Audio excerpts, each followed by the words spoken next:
The glow of a screen paints a soft light in a room that has long since fallen into darkness. Yet the house is not truly quiet. Inside your mind, the noise is deafening. A relentless churn of projects to be finished, emails to be answered, and a to-do list that seems to grow longer with every item you cross off. You are tired. Your body aches for rest, but your mind refuses to stop running, caught in a loop of what you should have done and what you must do tomorrow. Have you ever felt this way? As if you are running on a wheel that has no end. A race against time where each day is a frantic sprint towards a finish line that always seems to move further away. This is the great deception of our modern age. A silent belief we have all been taught to worship. The productivity trap. It is a subtle, yet pervasive idea that our value as human beings is measured by the quantity of our output, that our worth is directly proportional to how busy we appear to be, and so we make a silent, unconscious sacrifice. We trade our inner peace for external validation. We exchange our mental and physical well-being for the fleeting satisfaction of a completed task list. We sacrifice the warmth of connection with ourselves and our loved ones for the cold, hard metric of efficiency. This path, though it promises success and fulfillment, often leads to a landscape of chronic anxiety, a quiet hum of worry that buzzes beneath the surface of everything we do. It leads to burnout, that profound state of emotional and physical exhaustion, where even the smallest effort feels like a monumental burden. It leaves us with a hollow feeling, a sense of emptiness that can settle in even after we have achieved the very goals we strived so hard for. We find ourselves constantly busy, yet never truly living. But what if there was another way, a path that does not demand that we run faster, but instead invites us to simply stop, a path that doesn't ask us to do more, but to be more present with what we are already doing? There exists an ancient wisdom, not as a distant religion, but as a profound science of the mind, a practical art of living that has been offering a solution to this very human struggle for thousands of years. It is a path that gently guides us back to ourselves, showing us how to navigate the pressures of the world, not with more effort, but with more awareness. This is a journey into the heart of that wisdom, an exploration of powerful tools like letting go, of gentle mindfulness, and of clear-seeing awareness. It is an invitation to reclaim the peace that we have sacrificed, not as a reward to be earned after the work is done, but as the very foundation from which a truly meaningful and sustainable life can be built. This is not a journey to find peace. It is a journey to return to it. To begin this journey of returning to our peace, we must first have the courage to look directly at the structure that holds us captive. We call it the productivity trap, but it is more than a trap. It is an invisible prison. It is a prison with no physical walls, no iron bars, no visible guards. Its walls are constructed from our own deeply held beliefs, and its bars are forged in the fire of our collective anxieties. From the outside, it can look like a beautiful, gilded cage, one adorned with the ornaments of success, achievement, and recognition. But from the inside, it feels like confinement, a space where we are not truly free to be ourselves, but are instead compelled to perform a role, the role of the endlessly productive person. Recognizing the architecture of this prison is the first, most crucial step towards liberation. The pressure to build and inhabit this prison does not come from a single source. It is woven into the very fabric of our society, We are born into a world that asks us, from a very young age, what do you want to be when you grow up? A question that immediately equates being with doing. As we get older, this becomes the primary greeting between strangers. What do you do? Our profession, our output, becomes our identity. We scroll through the highlight reels of other people's lives, curated galleries of success and relentless activity, and a quiet poison of comparison begins to seep into our consciousness. We absorb the gospel of hustle culture, a narrative that glorifies exhaustion as a badge of honor and treats rest as a form of weakness. The world screams at us from every screen and billboard that to be valuable, we must be busy, we must be climbing, we must be producing. This external pressure is then amplified by the expectations of those closest to us. In many cultures, especially those with deep family roots, there is a powerful, often unspoken, desire to see children succeed, to validate the sacrifices of previous generations. We carry the weight of our parents' hopes and our ancestors' dreams. We feel a duty to achieve, not just for ourselves, but for our entire family line. This is a pressure born of love, but it is pressure nonetheless. It can lead us to choose paths not aligned with our own hearts, but with what we believe will earn us approval and make our loved ones proud. And then, the most formidable pressure of all arises. The pressure we place upon ourselves. We internalize all the external messages, all the societal and familial expectations, until they become our own voice. This is the voice of the inner critic, the relentless perfectionist who resides within us. This inner warden is far more severe than any external judge. It is the part of us that believes we are not doing enough, not good enough, not moving fast enough. At this point, the prison becomes perfectly sealed, because we have become both the prisoner and the guard. We are the ones who lash ourselves with guilt when we take a break. We are the ones who whisper words of inadequacy in our own ears when we fail to meet an impossible standard. We hold the keys to our own cell, yet we are too afraid to use them. The entire foundation of this prison rests on a fundamental and tragic misunderstanding, a set of false equations that we have accepted as truth. The first of these is the belief that busy equals important. We have come to mistake motion for meaning. We fill our calendars to the brim, rushing from one meeting to the next, juggling multiple projects, our minds constantly occupied. This flurry of activity creates the illusion of significance. It feels good to say, "I'm so busy," because it carries an implicit message of being in demand, of being needed, of being important.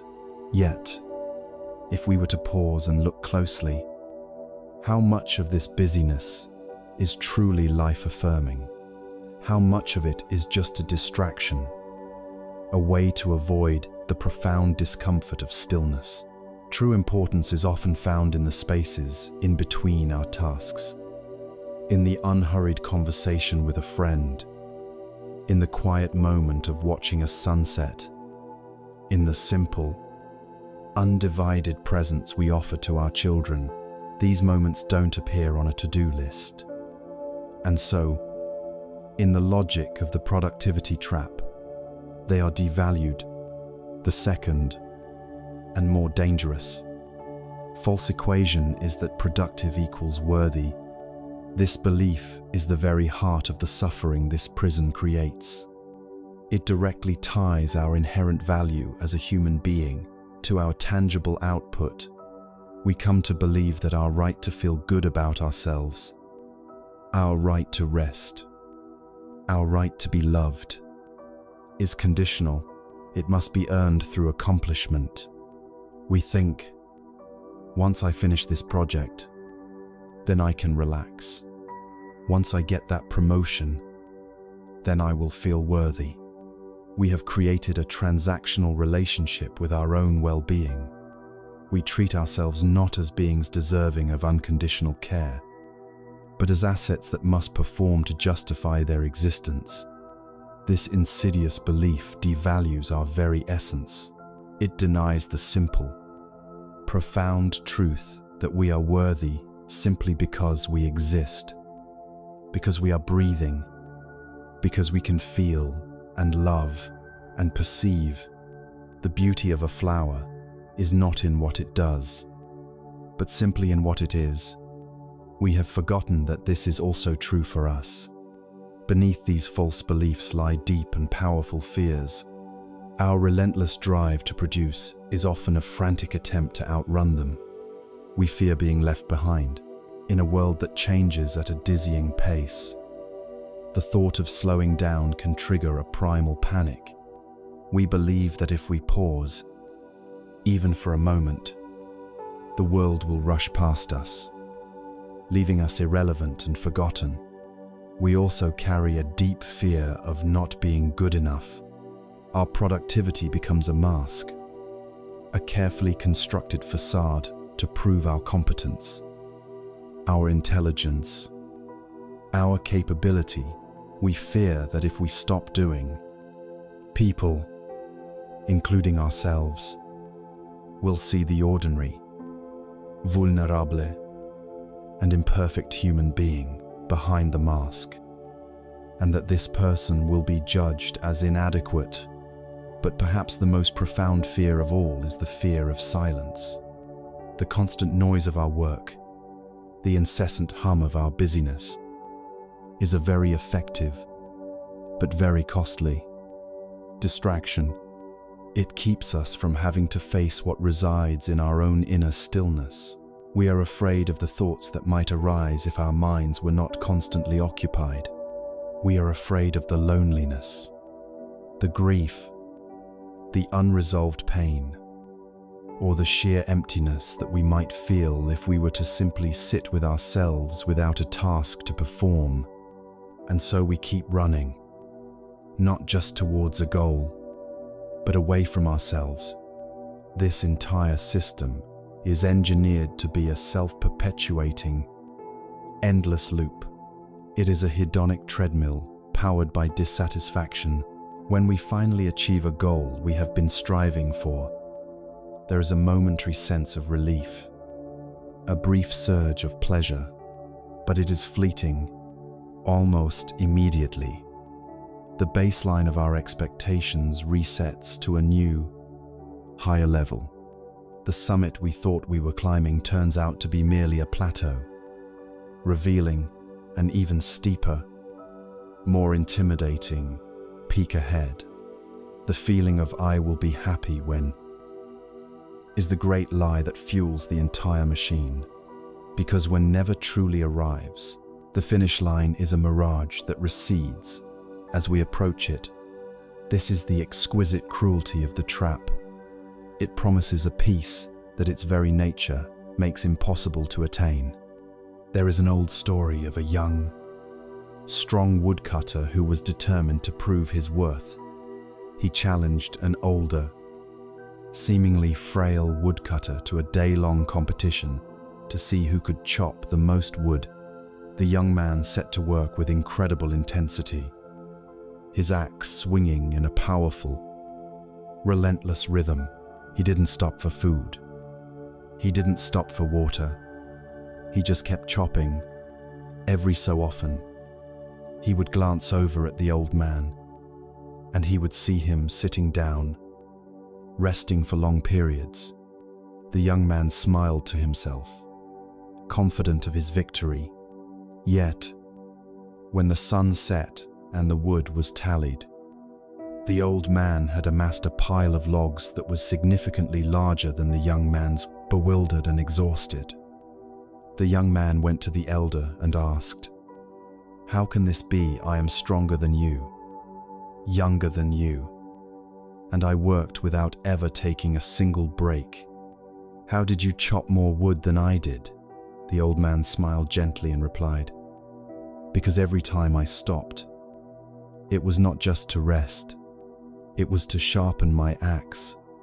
We have become a world of woodcutters chopping frantically with dull axes.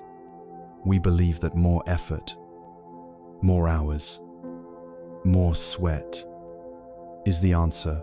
We have forgotten that true effectiveness, true, sustainable productivity, comes not from relentless action, but from wise action. And wisdom requires us to pause. It requires us to sharpen our axe, which means tending to our minds, our bodies, and our spirits. This invisible prison we have built for ourselves is powerful, but it is not indestructible. It is a system founded on false ideas and fueled by our deepest fears. The first and most courageous act of rebellion is to simply see it for what it is, to acknowledge its walls and to feel its bars in our own lives. For in this clear seeing, we begin to realize that the prison door has been unlocked the entire time. Now that we have seen the shape of this prison, we must be willing to sit with and acknowledge the very real and very deep suffering that it creates within us. The profound truth of what the Buddha called dukkha. Having looked at the architecture of our invisible prison, we must now turn our attention inward, to the actual felt experience of living within its walls. The Buddha, in his first great teaching, did not begin with a complex philosophical idea or a comforting promise. He began with a simple, direct, and profound observation about the nature of our existence. He said that there is suffering. In the ancient Pali language, the word he used was dukkha. This word, dukkha, is often translated into English as suffering, but this translation can be misleading. It conjures images of great tragedy, immense pain, and deep despair.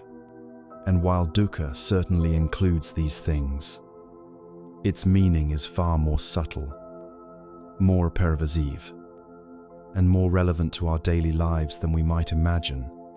To truly understand the dis-ease of the modern age, we must understand the full spectrum of dukkha.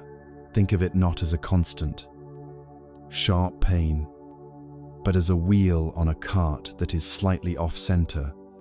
As the cart moves, there is a persistent, subtle vibration, a recurring jolt, a sense of things not being quite right. This is dukkha. It is the background hum of dissatisfaction that runs beneath the surface of our lives. It is that restless, searching quality of the mind that even in moments of pleasure is already wondering how long this will last, or what is coming next. It is the quiet ache of knowing that something is missing, even when our lives are full. The genius of the Buddha's first teaching was to name this fundamental condition, to bring it out of the shadows and into the light, not to make us feel hopeless, but to empower us to finally begin the work of healing. We can understand dukkha in 3 distinct layers, each one present in the experience of the productivity trap. The first is the most obvious, the suffering of pain, or dukkha. This is the raw, undeniable discomfort. It is the tension headache that builds after hours of staring at a computer screen. It is the ache in your back and shoulders from being hunched over a desk. It is the knot in your stomach before a difficult meeting. It is the sting of a critical email or the sharp pang of realizing you have made a mistake on a project. This form of dukkha is easy to recognize. It is the direct physical and emotional pain that our relentless pursuit of productivity inflicts upon us. The second layer is more subtle, and it is called the suffering of change, or viparinama dukkha. This is the stress that arises from the fact that nothing lasts. In our work, we experience this constantly. The joy and relief of completing a major project is almost immediately replaced by the anxiety of what's next. The pleasure of receiving praise or a promotion is tinged with the fear of not being able to live up to the new expectations. We find a comfortable workflow, a great team, a sense of stability, and then a reorganization happens, and we are thrown into uncertainty. This form of dukkha comes from our attachment to pleasant experiences. We want to hold on to them, to make them permanent. But their very nature is to change. The aha moment of creative insight fades. The energy of a new beginning dissipates because we cling to what is pleasant and resist what is unpleasant. The natural, unavoidable rhythm of change becomes a constant source of anxiety and stress. We are trying to build a solid house on the surface of a flowing river. The third layer is the most profound. It is called the suffering of conditioned existence, or Sankhara Dukkha. This is the background hum, the off-center wheel itself. It is the inherent dissatisfaction that comes from the very nature of our moment-to-moment experience. It is the subtle, ever-present stress of having to maintain the self we project to the world. It is the low-grade, chronic tension of being a human doing, constantly managing, planning, worrying, and striving. It is the endless chatter of the mind, the so-called monkey mind, that jumps from thought to thought, from past regrets to future anxieties, rarely allowing us a moment of genuine peace. This is the core dukkha of the productivity trap. It is the exhaustion that comes not from any one task, but from the ceaseless, underlying effort of being this busy, productive person, day in and day out. It is the feeling of being perpetually unfulfilled, because the conditioned self is, by its very nature, an endless project of self-improvement and self-protection that can never truly be completed. These three forms of dukkha manifest as a collection of symptoms that are all too familiar in our modern world. Mentally, it shows up as brain fog, an inability to concentrate, and a pervasive sense of cynicism. We experience decision fatigue, where even the smallest choice feels overwhelming. Our temper becomes shorter, our patience thinner. Physically, it manifests as chronic fatigue that no amount of sleep seems to cure. It settles in our bodies as muscle tension, digestive problems, and a compromised immune system. We lie in bed at night, exhausted but wired, our minds refusing to switch off, replaying the day's events and pre-playing the next day's anxieties. And spiritually, it manifests as a deep loss of meaning. We feel disconnected from our work, from the people around us, and most tragically, from ourselves. We become ghosts in our own lives. We are physically present at the dinner table with our families, but our minds are 1,000 miles away, still in the office, still running through the endless to-do list. We are there, but we are not there. This is the true poverty of the productivity trap. It makes us absent from the only life we will ever have. To hear all of this can feel heavy, but the purpose of this first noble truth is not to be pessimistic. It is to be diagnostic. It is an act of profound compassion. Imagine going to a doctor after months of feeling unwell. A good doctor does not say, "There's nothing wrong with you, just try harder." A good doctor conducts an examination and gives a clear, honest diagnosis. Here, the doctor says, This is the issue. In that moment of diagnosis, there is a great release.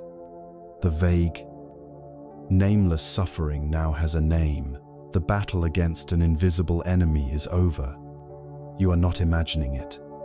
You are not weak for feeling it.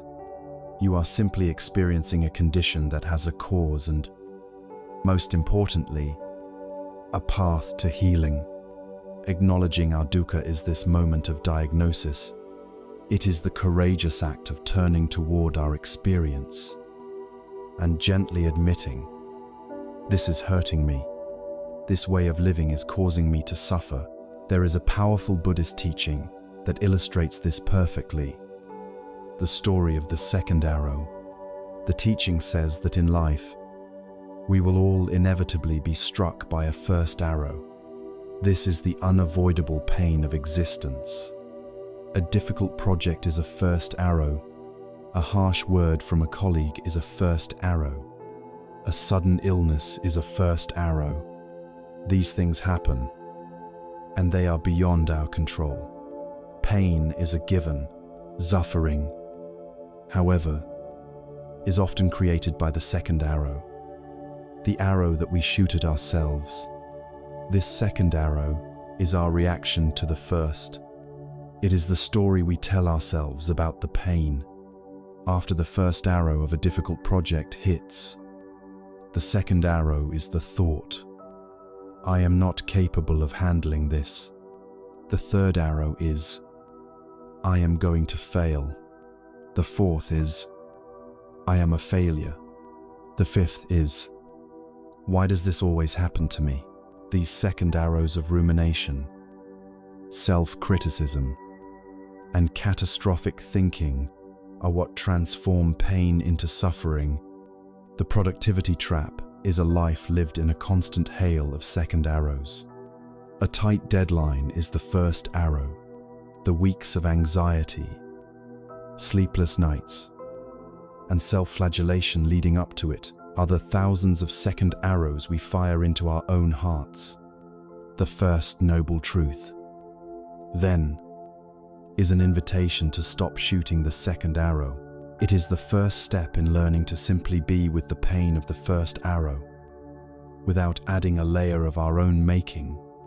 It is the moment we stop, breathe, and look our exhaustion and anxiety directly in the eye. We are not condemning ourselves. We are not judging our lives as failures. We are simply, bravely, and compassionately naming what is true. We are acknowledging the profound friction of the off-center wheel, and in this clear-eyed acknowledgement, we take our first step out of denial and onto the path of liberation. Now that we have had the courage to diagnose the disease of our modern condition, the next logical question arises, a question that leads us to the second noble truth. What is the cause? Where does this dukkha, this deep and pervasive dissatisfaction, truly come from? After the wise doctor has named our condition, after we have looked at the truth of our dukkha, the next phase of healing begins. The doctor does not simply send us away with a diagnosis. They proceed with a deeper inquiry, asking the crucial question, what are the causes and conditions that allow this illness to arise? This is not a search for someone or something to blame. It is a compassionate investigation into the root of the problem. In his second noble truth, the Buddha offered a diagnosis of humanity's core ailment with breathtaking clarity. He said that the root of our suffering, the origin of this deep, pervasive dissatisfaction, is a powerful force he called Trishna, which can be translated as thirst or craving. And this thirst, when acted upon, leads to its inseparable companion, upadana, the act of clinging or grasping. These two forces, thirst and clinging, are the engine that powers the endless cycle of anxiety within the productivity trap. Let us first explore Trishna. This is not the simple, healthy desire for a good meal or a safe place to sleep. Trishna is a deep, restless, and ultimately unquenchable thirst. Imagine being lost in a desert, desperately dehydrated. You find a small cup of salty water. Drinking it provides a moment of relief, but it ultimately makes your fundamental thirst even more intense. This is the nature of Trishna. It is a drive that is never satisfied. The very act of feeding it only makes it stronger. In the context of our modern lives, this thirst manifests in several ways. The most obvious is the thirst for pleasant experiences. This is the craving for the dopamine hit of a notification, the ego boost from praise, the fleeting sense of accomplishment when we cross an item off our list. We are constantly seeking these little rewards, scrolling for validation, checking our emails for the next small jolt of feeling important. More powerfully, however, we are driven by the thirst to become something, the thirst for a particular kind of existence. This is the engine of the productivity trap. It is the deep craving to be a successful person, to be seen as competent, to be the one who has it all together. This isn't just about wanting a result. It's about wanting an identity. It's the voice that whispers, "When I get that promotion, then I will be secure. When I finish this degree, then I will be worthy of respect. When my project is a huge success, then I can finally feel good about myself." We are addicted to the idea of a future self who is finally free from the anxiety and inadequacy we feel now. We sacrifice the present moment for a fantasy of a future existence that, like a mirage in the desert, recedes as we approach it. And then there is a third, more subtle form of this thirst, the craving for non-existence. This sounds strange, but it is a primary driver of our busyness. This is the thirst to get rid of unpleasant feelings. We crave the annihilation of our own anxiety. We desperately want to escape the discomfort of boredom, the sting of loneliness, or the shadow of our own inadequacy. So we stay busy. We fill every spare moment with tasks, with distractions, with noise. Our productivity becomes a sophisticated avoidance strategy. We work late not because the work is essential, but because the silence of an empty home feels more threatening. We take on another project to avoid the feeling of purposelessness that might creep in if we had free time. We are running not just towards a goal, but away from the uncomfortable truth of our own inner world. This powerful thirst, this Trishna, inevitably leads to the next stage, upadana, or clinging. If thirst is the wanting, clinging is the grasping. It is the tightening of the fist. It is the moment our desire transforms into a non-negotiable demand upon reality. This is the true source of our suffering. The world is in a constant state of flux, but our clinging mind tries to hold on to things as if they were solid and permanent. We cling, first and foremost, to a fixed idea of me. We don't just want to be productive. We cling to the very identity of, "I am a productive person." This identity becomes the center of our universe. Therefore, any event that threatens this identity, a piece of criticism, a project that fails, a period of illness, or even a necessary vacation is not just an event. It feels like a direct assault on our very being. It threatens our existence. This is why a simple mistake at work can send us into a spiral of shame, and why burnout can feel like a deep personal and moral failure. We have fused our sense of self with our function, and we suffer intensely when that function is compromised. We also cling desperately to our views. We have rigid ideas about how our career should progress, how a project must unfold, how our colleagues should behave. We create a detailed and beautiful map in our minds, and then we fall in love with the map. When the actual territory of life presents a roadblock, a detour, or an unexpected landscape, we don't adapt. Instead, we suffer because reality is failing to conform to our clung-to view. We become frustrated, angry, and resentful, not because of reality itself, but because of our rigid attachment to our expectations of it. Our suffering is the gap between our clung-to map and the real, living world. There is a traditional story that perfectly illustrates this self-inflicted imprisonment. In Southeast Asia, hunters have a clever method for trapping monkeys. They take a coconut or a gourd, make a hole in it just large enough for a monkey's open hand to slide through, and place a sweet rice cake inside. They then secure the gourd to a tree. A monkey, smelling the treat, will come along, slip its hand into the gourd, and grasp the rice cake. But now, with its fist clenched around the prize, its hand is too big to pull back through the hole. The monkey will pull and shriek and struggle for hours, but it will not let go of the rice cake. It is not the gourd that is trapping the monkey. It is not the hunter. The monkey is trapped by its own clenched fist, by its own clinging. Freedom is always just one action away, the simple act of unclenching its hand and letting go of the prize. But to the monkey's mind, letting go of the treat feels like an unbearable loss. We are just like that monkey.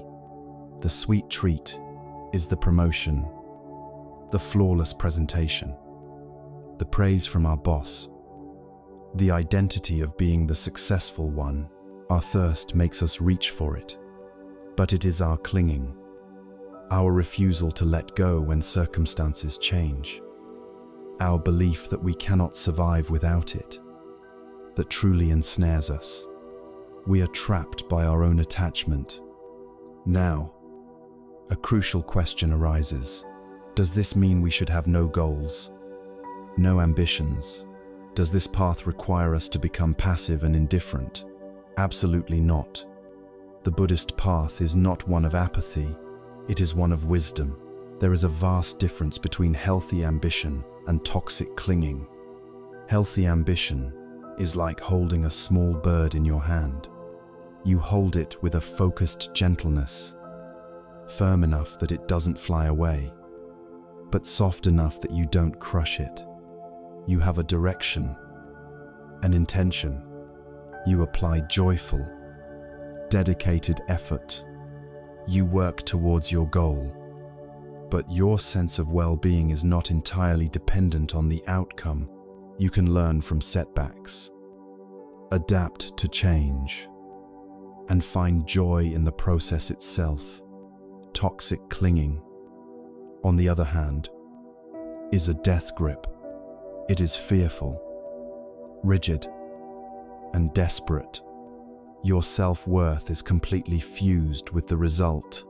The internal monologue is not "I would like to achieve this," but "I must achieve this, or I am nothing." Clinging leaves no room for grace, for flexibility, for the unexpected beauty of a detour. It wages war against the natural unfolding of reality. Healthy ambition is a dance with life. Toxic clinging is a battle against it. The source of our anxiety, the root of our burnout, is not the work itself. It is the thirst that drives us and the clinging that binds us.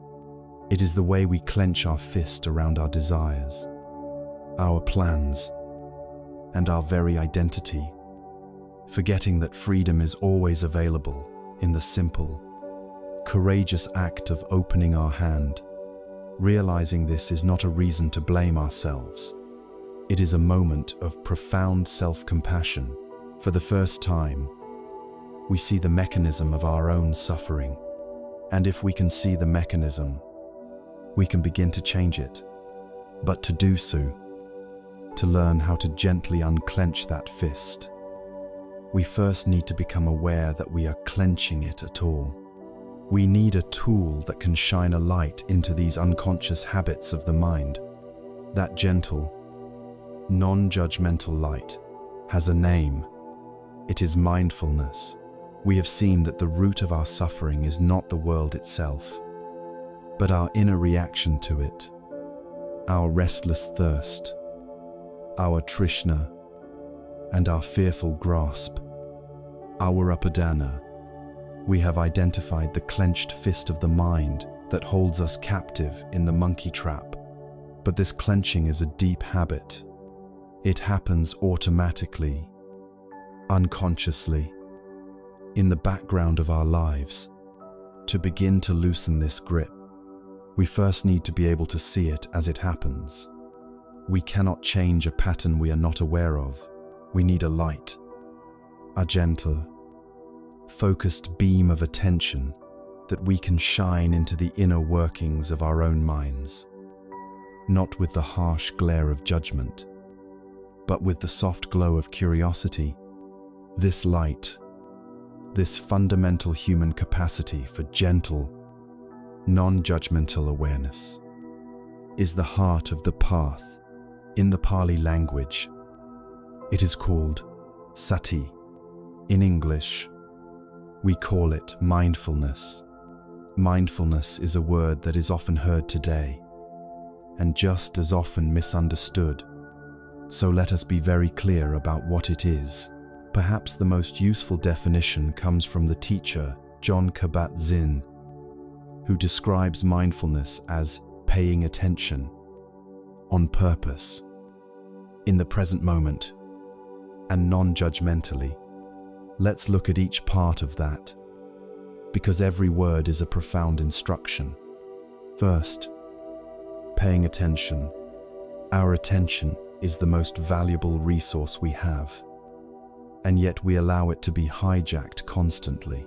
It is pulled into anxieties about the future, dragged back into regrets about the past, and scattered by 1,000 digital distractions. Mindfulness is the revolutionary act of reclaiming your attention. It is the gentle but firm decision to become the master, not the servant, of where your focus goes. Next, on purpose. This means that mindfulness is an intentional act. It is not a passive state of bliss that we stumble into. It is a choice. We actively decide that we are going to be aware in the midst of a stressful workday. When the mind is racing, we can choose, on purpose, to bring our full attention to the feeling of our feet on the floor, or to the sensation of one single breath. This simple, purposeful act is the beginning of shifting from being a victim of our mental chaos to being an active, engaged participant in our own consciousness. It is a declaration of inner freedom. Then, in the present moment, this is the core of the practice, and it is the direct antidote to the anxiety of the productivity trap. Our anxiety almost never lives in the present moment. It lives in our projections of a future failure, or our ruminations on a past mistake. The present moment, the here and now, is the only place life ever truly happens. Mindfulness is the practice of returning, again and again, to the raw data of right now, the sound of the keyboard clicking, the warmth of the teacup in your hands, the feeling of air entering and leaving your body. By anchoring ourselves in the present, we step out of the imaginary world of worry and into the solid ground of reality. Finally, and this is the most crucial and transformative element, non-judgmentally. This is what makes mindfulness a practice of deep compassion. When we shine the light of attention inward, we will see things we don't like. We will see the storm clouds of fear, the jagged lightning of anger, the heavy fog of doubt. We will see the voice of the inner critic, whispering that we are not good enough. The conventional reaction is to judge these experiences, to fight them, or to feel bad about ourselves for having them. I shouldn't be so anxious. I'm a terrible person for thinking that. This judgment is the second arrow we shoot at ourselves. Non-judgmental awareness means we observe what arises with the neutral, gentle curiosity of a scientist or the unconditional love of a grandparent. We simply note, there is anxiety. There is the thought of failure. There is a feeling of anger. We see it. We acknowledge it, without adding a second layer of condemnation. It is just as important to understand what mindfulness is not. Mindfulness is not about emptying your mind or stopping your thoughts. The mind is a thought-generating organ, just as the heart is a blood-pumping organ. To try and force your mind to be silent is to create a war with yourself, a war you will always lose. The goal of mindfulness is not to stop the thoughts, but to change your relationship to them. It is to learn to sit on the bank of the river of your mind and watch the thoughts float by, without having to jump into the current and be carried away by every single one. Mindfulness is also not simply a relaxation technique. Although a deep sense of calm is often a welcome result of the practice, the primary purpose of mindfulness is not to feel better, but to see more clearly. Sometimes, when you first begin to practice, you might feel more agitated, because for the first time, you are truly noticing the chaos that has been running in the background all along. This is not a sign of failure. It is a resounding success of clear seeing. The lasting peace comes not from forcing a state of calm, but from the wisdom and freedom that arise from seeing the truth of our experience without resistance. The most helpful image to understand the mechanism of mindfulness is that of the sky and the clouds. Think of your true nature, your core awareness, as the vast, open, boundless blue sky. It is always there. It is inherently spacious, clear, and peaceful. Thoughts, emotions, memories, and sensations are like the weather. They are the clouds that pass through the sky. Some days the sky is filled with white, fluffy clouds of happiness. On other days, dark, turbulent storm clouds of anxiety or anger gather. Sometimes there are just thin, wispy clouds of fleeting thoughts. But notice this crucial truth: the clouds are not the sky. The weather is not the sky. The storm may rage, but it does not harm the sky. The sky simply contains the storm. It provides the space for the storm to arise, to be what it is, and to eventually pass. Without mindfulness, we are lost in the weather. We believe that we are the storm cloud of anxiety. We are tossed about by the winds of our anger and drenched in the rain of our sadness. We forget the vast, peaceful sky that is our true home. The practice of mindfulness is the practice of remembering that you are the sky. It is the practice of resting back into that spacious awareness and learning to watch the weather of your life unfold with curiosity and compassion. You learn to say, a storm cloud of anxiety is passing through my sky today, instead of, I am so anxious. In this simple shift of perspective, a universe of freedom opens up. This is the power of seeing. It creates a space, a sacred pause between an experience and your reaction to it. Before mindfulness, the chain of events is automatic.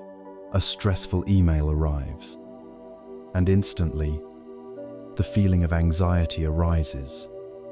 The stomach clenches, and the mind starts racing. It is a stimulus-reaction loop. With mindfulness, a new possibility emerges. The stressful email arrives, and in the space created by mindfulness, you can observe the process. You can note, the email has arrived. Now I am feeling a sensation of heat in my chest. I am noticing my breath has become shallow. The thought, I can't handle this, has appeared in my mind. By seeing the process, you are no longer fused with it. You are no longer a slave to your automatic reactions. In that sacred pause between stimulus and response, you find your power of choice. You can choose to breathe. You can choose to remind yourself that a thought is just a thought. You can choose to respond to the email from a place of clarity, rather than from a place of blind panic. Mindfulness, then, is the fundamental skill that illuminates the path to freedom. It is the light that allows us to see the inner workings of thirst and clinging. It is the spacious awareness that allows our experiences, both pleasant and unpleasant, to arise and pass away without getting stuck. It is the training of becoming the sky, not the weather. With this light now turned on, with this ability to see our own clenched fist, we can finally begin to learn the gentle, yet profound, art of unclenching it. Seeing the habit is the indispensable first step. The next step is to actively practice the art of releasing it. This brings us to the compassionate and liberating practice of letting go. With the gentle light of mindfulness, we can now begin to see the inner workings of our own minds. We can see the thirst of Trishna as it arises, and we can feel the habitual, fearful clenching of Upadana, the grasp of our clinging. Seeing this is a monumental step, but seeing the clenched fist is not the same as unclenching it. To do that, we need to learn and practice the gentle, liberating art of letting go. In the Buddhist tradition, this is connected to the concept of nekama, often translated as renunciation. This word can sound severe, as if it means giving up everything that brings us joy. But a more helpful way to understand it in our modern lives is simply as release, unburdening, or the wisdom of setting things down. It is the art of moving from a life of complexity and struggle to one of simplicity and ease. It is learning that in order to travel far on this path, we must be willing to set down our unnecessary baggage. The first and most important thing to understand is what letting go is not. Our culture, which worships grit and perseverance, often misinterprets letting go as failure, passivity, or weakness. This is a profound misunderstanding. Letting go is not giving up on your goals. It is giving up on the rigid, anxious, and painful attachment you have to them. You still apply your effort with diligence and care. You still move in the direction of your dreams, but you release the desperate, white-knuckled need for a specific outcome to unfold at a specific time. Letting go is not weakness. It is an act of profound strength and courage. It takes far more inner fortitude to release your need for control and to sit with the raw uncertainty of life than it does to blindly cling to a plan that is no longer working. Clinging is often a reaction born from fear. Letting go is a conscious choice born from wisdom and a deep trust in our ability to handle whatever comes. Furthermore, letting go is not about forgetting the past or ignoring its lessons. When we make a mistake at work, letting go does not mean pretending it never happened. It means we consciously choose to release the burden of shame, self-blame, and endless rumination that we carry long after the event is over. We extract the valuable lesson from the experience, and we set down the heavy, useless emotional baggage. We learn to carry the wisdom, not the wound. So, what is it, specifically, that we need to let go of? The first and most significant burden is the need for control. We exhaust ourselves trying to manage every variable, control every outcome, and manipulate other people's perceptions of us. This is like trying to command the tides of the ocean. It is an impossible and deeply frustrating task. The wisdom of letting go invites us to make a clear distinction between what is within our sphere of influence and what is not. Our intention, our effort, the quality of our work, the kindness with which we engage these things are within our control. The final result, how our work is received, whether we get the promotion, how the economy performs, these things are influenced by a million factors beyond our command. Letting go means we do our part with the utmost integrity and care, and then we release our grip on the result, allowing life to unfold as it will. Next, we must learn to let go of perfectionism. Perfectionism is not the same as having high standards. It is a toxic belief that we must be flawless, and that anything less than flawless is a catastrophe. It is the brutal inner critic that tells us our work is never good enough, and therefore, we are never good enough. This belief is a cage that paralyzes us, making us afraid to start new things, to take risks, or to show our work to others for fear of judgment. Letting go of perfectionism is to embrace the life-giving concept of good enough. It is to accept our own humanity, to allow for mistakes as an essential part of the learning process, and to choose courageous progress over a state of frozen fearful inaction. It is permission to be beautifully, imperfectly human. We also carry the heavy burden of a fixed self-image. We cling to a persona, an identity that we have carefully constructed. Perhaps it is the identity of the expert, the creative genius, or the one who is always reliable. We then spend an enormous amount of energy defending and polishing this fragile identity. Letting go means releasing the exhausting job of constant self-promotion. It means allowing ourselves the freedom to be a beginner again, to say, "I don't know," to be vulnerable, and to evolve. It is the understanding that we are not a fixed statue to be polished, but a flowing river, constantly changing and adapting. This brings us to the classic teaching story of the two monks and the woman at the river. Two monks, one senior and one junior, were on a long pilgrimage. They followed a rule of celibacy that forbade them from even touching a woman. After walking for many hours, they came to a river with a strong current. A young woman stood at the bank, clearly distressed, afraid to cross on her own. Without hesitation, the senior monk walked over, lifted the woman onto his shoulders, carried her through the churning water, and gently set her down on the other side. He then continued his walk in silence. The junior monk was aghast.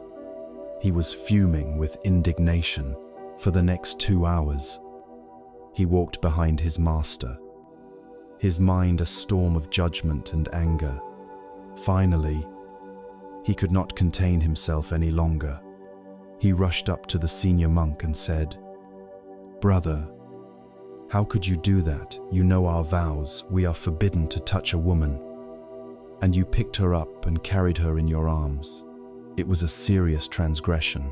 The senior monk looked at his young companion with deep peace in his eyes and replied softly, "Brother, I set that woman down by the river 2 hours ago. Why are you still carrying her?" This story is a profound teaching on the nature of letting go. The senior monk performed an act of pure compassion and then released it completely, leaving it in the past where it belonged.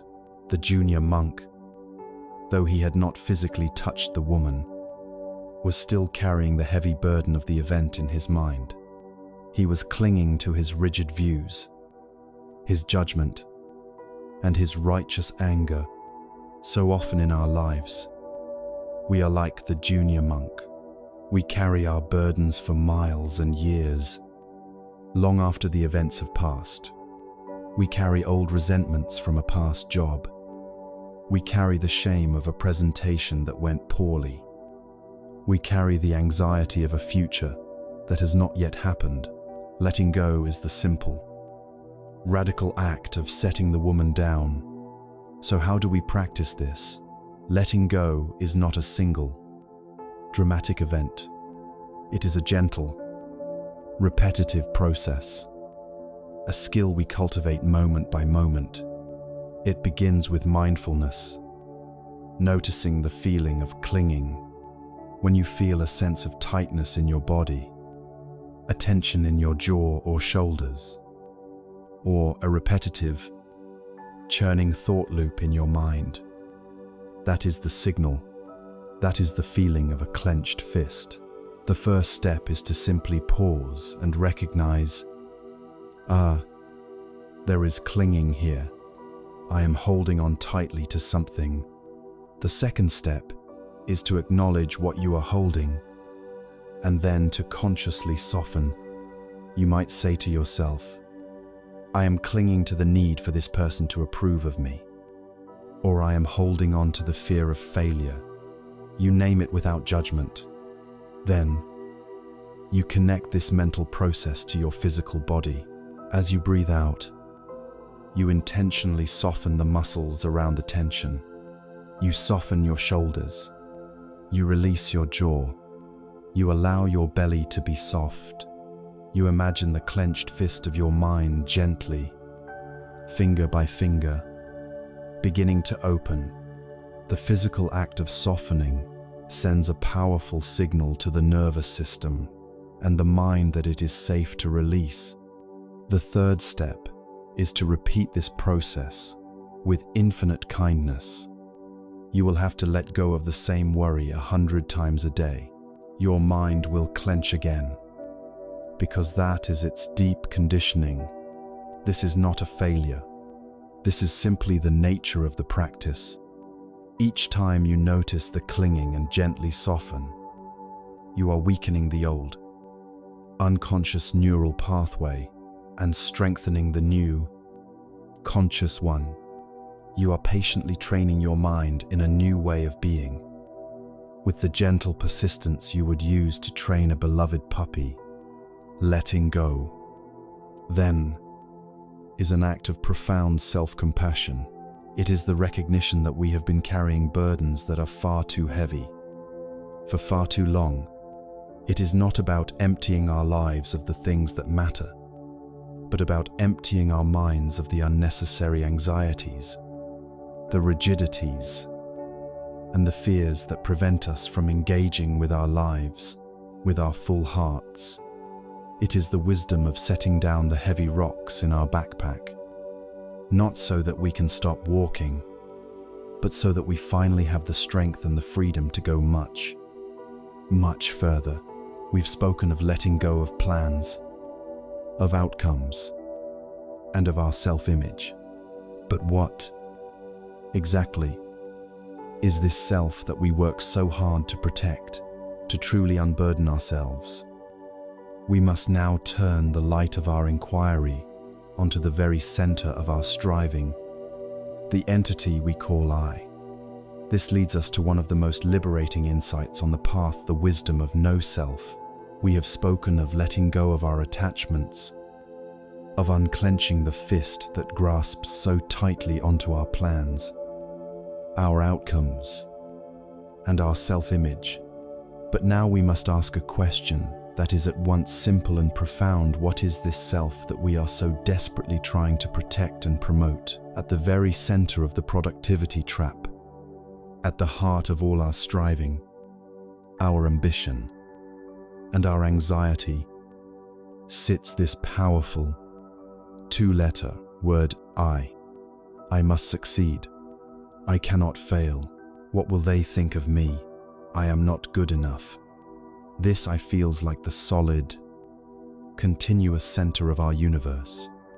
It feels like the CEO of a company called Me, Incorporated. A stressed-out executive who is endlessly working to manage reputation, increase share price, avoid hostile takeovers in the form of criticism, and secure a successful future. It is an exhausting, all-consuming job. But what if we were to tell you that a deep and thorough investigation reveals that this CEO, this solid, separate entity called I, doesn't actually exist in the way we think it does? This idea, the wisdom of no self, or anat, may sound strange or even frightening at first, but it is, in fact, the key to the most profound and lasting liberation from the pressures we place upon ourselves. It is the secret to resigning from a job we were never meant to have. The teaching of anatta does not say that you do not exist. It is not a doctrine of annihilation.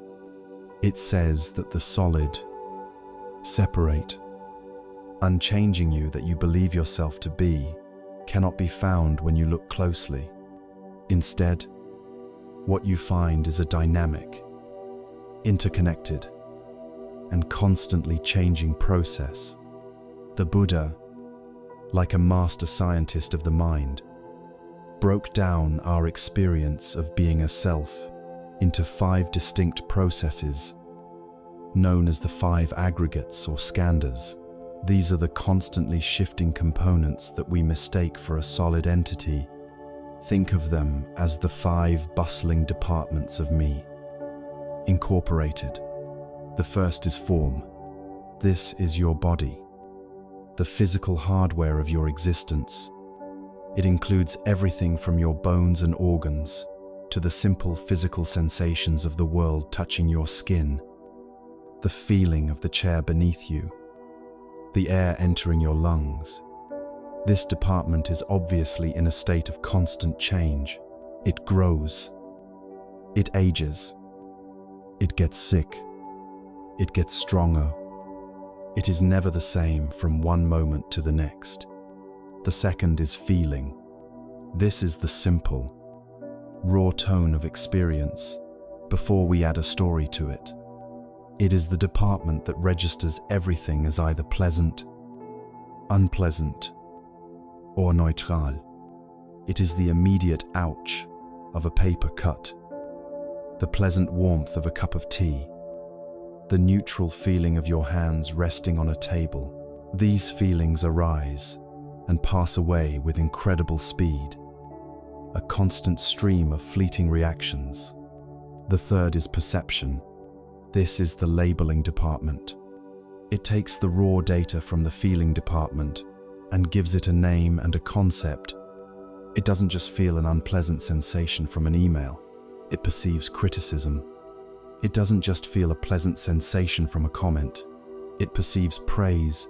This process of labeling is also in constant flux, shaped by our culture, or language, and our past experiences. The fourth, and perhaps most crucial for our discussion, is mental formations. This is the vast and powerful department of our habits, our biases, our opinions, our intentions, our moods, and all our complex emotional reactions. When we feel the unpleasant feeling of criticism, the mental formations department is what generates the subsequent anger, the defensiveness, the shame, or the urge to write a passive-aggressive reply.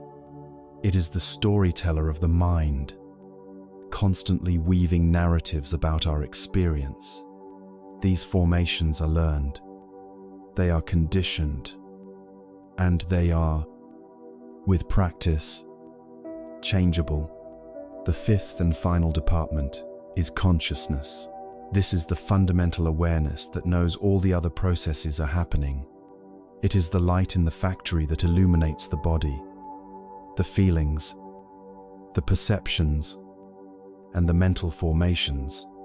This consciousness is not a constant thing. It flickers from one object to another, now aware of a sound, now aware of a thought, now aware of a physical sensation. So, the Buddha invites us to look at this collection of 5 changing processes. Look at the body aging, the feelings coming and going like bubbles in water, the perceptions shifting, the mental habits churning, the light of consciousness flickering. Look as deeply as you can and try to find a permanent, unchanging I that is in charge of it all. You will not find one. What we call the self is simply a convenient label, a name we give to the temporary gathering of these 5 interdependent, flowing processes. There is a famous dialogue from an ancient text called The Questions of King Milinda that illustrates this perfectly. The wise King Milinda approaches the Buddhist sage Nagasena and asks his name. Nagasena replies that his name is a mere designation and that there is no permanent person to be found. The king, a practical man, is skeptical. He asks, "If there is no permanent person, then, venerable sir, who is it that wears these robes and eats this food, who lives a life of meditation?" Nagasena responds by asking the king about the chariot he arrived in. He asks, "Is the chariot the pole?" "Certainly not," replies the king. "Is it the axle, the wheels, the frame, the ropes?" "No," the king says to each question. "Then is the chariot something separate from all of its parts?" "No, venerable sire." Nagasena then delivers the beautiful conclusion: chariot is simply a convenient name, a designation that is used when all these parts are assembled together in a certain way. In just the same way, Nagasena is a convenient designation for the collection of the 5 aggregates, but when you look closely, no permanent, separate self can be found. This is not just an abstract philosophy. It is a powerful, practical tool for dismantling the anxiety of the productivity trap. When we understand, even intellectually at first, that we are more like a process than a thing, it changes everything. Consider how you experience failure or criticism. Without the wisdom of anatta, the thought is immediate and painful: I failed, I am being attacked. The criticism lands on what feels like the solid core of your being. It feels like a fundamental indictment of you, the CEO of me, Inc. But with the wisdom of anatta, we can learn to observe the process with more space and clarity. We can see, a critical comment has been perceived. Now, an unpleasant feeling is arising in the body. The mental formation of defensiveness is being triggered. The story of "I am not good enough" is beginning to play by seeing it as a collection of impersonal, temporary events. We depersonalize the experience. The pain may still be there. The first arrow still stings, but it is no longer a fatal blow to a non-existent CEO. It is simply a painful weather pattern passing through the vast sky of our awareness. The same is true for success. When we receive praise, the ego, the sense of a solid I, immediately inflates. We cling to the praise, strengthening the identity of "I am a success." This feels good for a moment, but it is a trap. It makes us fragile, constantly needing more praise to prop up this inflated identity, and terrified of the inevitable moment when we are no longer the center of attention. With the wisdom of anatta, we can genuinely enjoy the pleasant feeling of success without it becoming a heavy identity. We can see it as a fortunate coming together of conditions our effort, the help of others, good timing, and luck. We can feel the joy and gratitude without building a heavy, golden cage of a successful self around it. This fosters a natural humility and a deep resilience. The immense pressure of the productivity trap is the pressure of this constant, exhausting project of self-construction. We are always trying to improve the chariot, polish it, defend it, and prove that our chariot is better than others. The wisdom of anatta allows us to finally lay down this burden. We are relieved of the impossible job of having to be someone.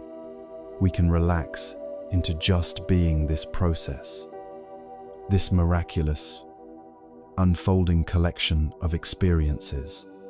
The fear that arises, if I am not a solid self, then what am I, is answered with the most profound simplicity. You are what is happening right now.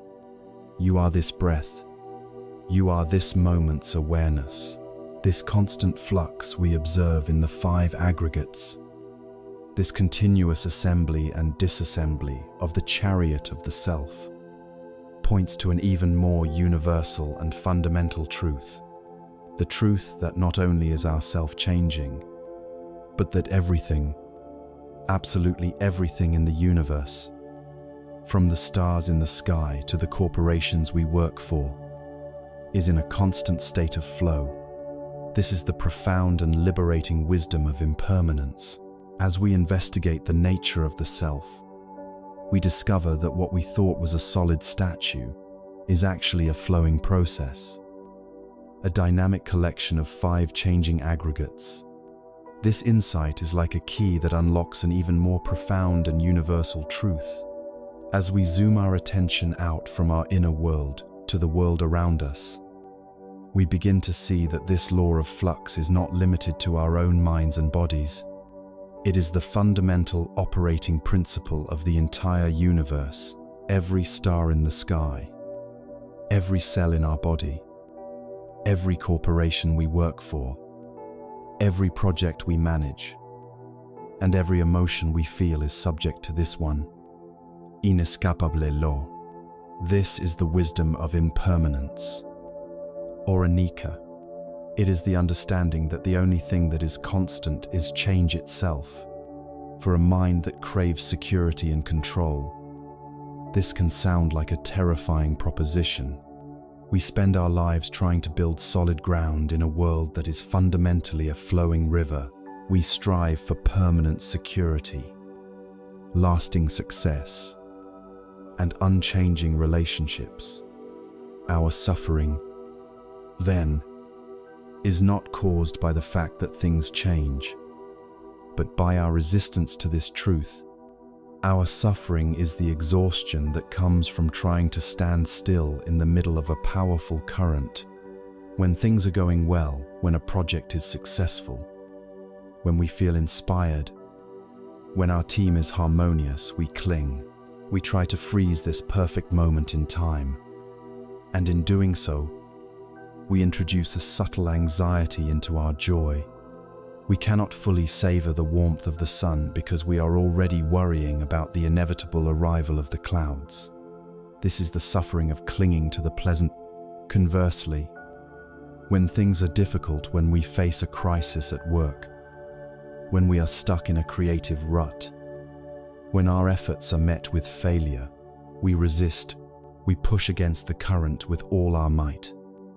Consumed by frustration, impatience, and despair, we fall into the trap of believing that this difficult state will last forever. We tell ourselves stories of permanence. I will never get through this. Or my career is ruined. This is the suffering of aversion to the unpleasant. Both reactions, clinging and aversion, are born from the same fundamental illusion, the belief that things should be, or could be, static. The wisdom of Anika offers us a third option. It invites us to stop fighting the river and instead to learn how to skillfully navigate it. Nowhere is this river of impermanence more apparent than in our work lives. Think of the projects you have worked on. Every single one had a beginning, a period of development, and an end. A team was assembled. It worked together, and then it disbanded. We can become attached to our role, to the camaraderie, to the sense of purpose a project gives us when it ends. If we are clinging, we can feel a sense of loss and aimlessness. But if we understand Anika, we can engage with each project fully, pouring our hearts and minds into it. While knowing that it is a temporary phase, we can learn to let go gracefully, taking the lessons and relationships with us, and opening ourselves to the next new beginning. Our careers themselves are streams of constant change. We will not hold the same job title forever. Our roles will evolve. The company we work for today may not exist in the same form a decade from now. New technologies will emerge, rendering old skills obsolete and demanding that we learn and adapt. To cling to the idea of a stable, predictable career path in the 21st century is a recipe for perpetual anxiety, but to embrace the impermanence of our professional lives is to unlock a sense of adventure and possibility. Each change becomes an opportunity to learn something new, to meet new people, and to reinvent ourselves in exciting ways. This wisdom profoundly reframes our relationship with success and failure. Both are utterly transient. The thrill of a successful launch, the praise from a major client, the satisfaction of a promotion, these are wonderful, fleeting moments. Anika teaches us to savor them fully, like a delicious meal, without becoming addicted to them or building a heavy identity around them. We know the pleasant feeling will pass, and we let it go without a struggle. Similarly, the sting of a public mistake, the pain of a negative review, the disappointment of a cancelled project, these too are temporary weather patterns. Anika is the comforting whisper that reminds us, this, too, shall pass.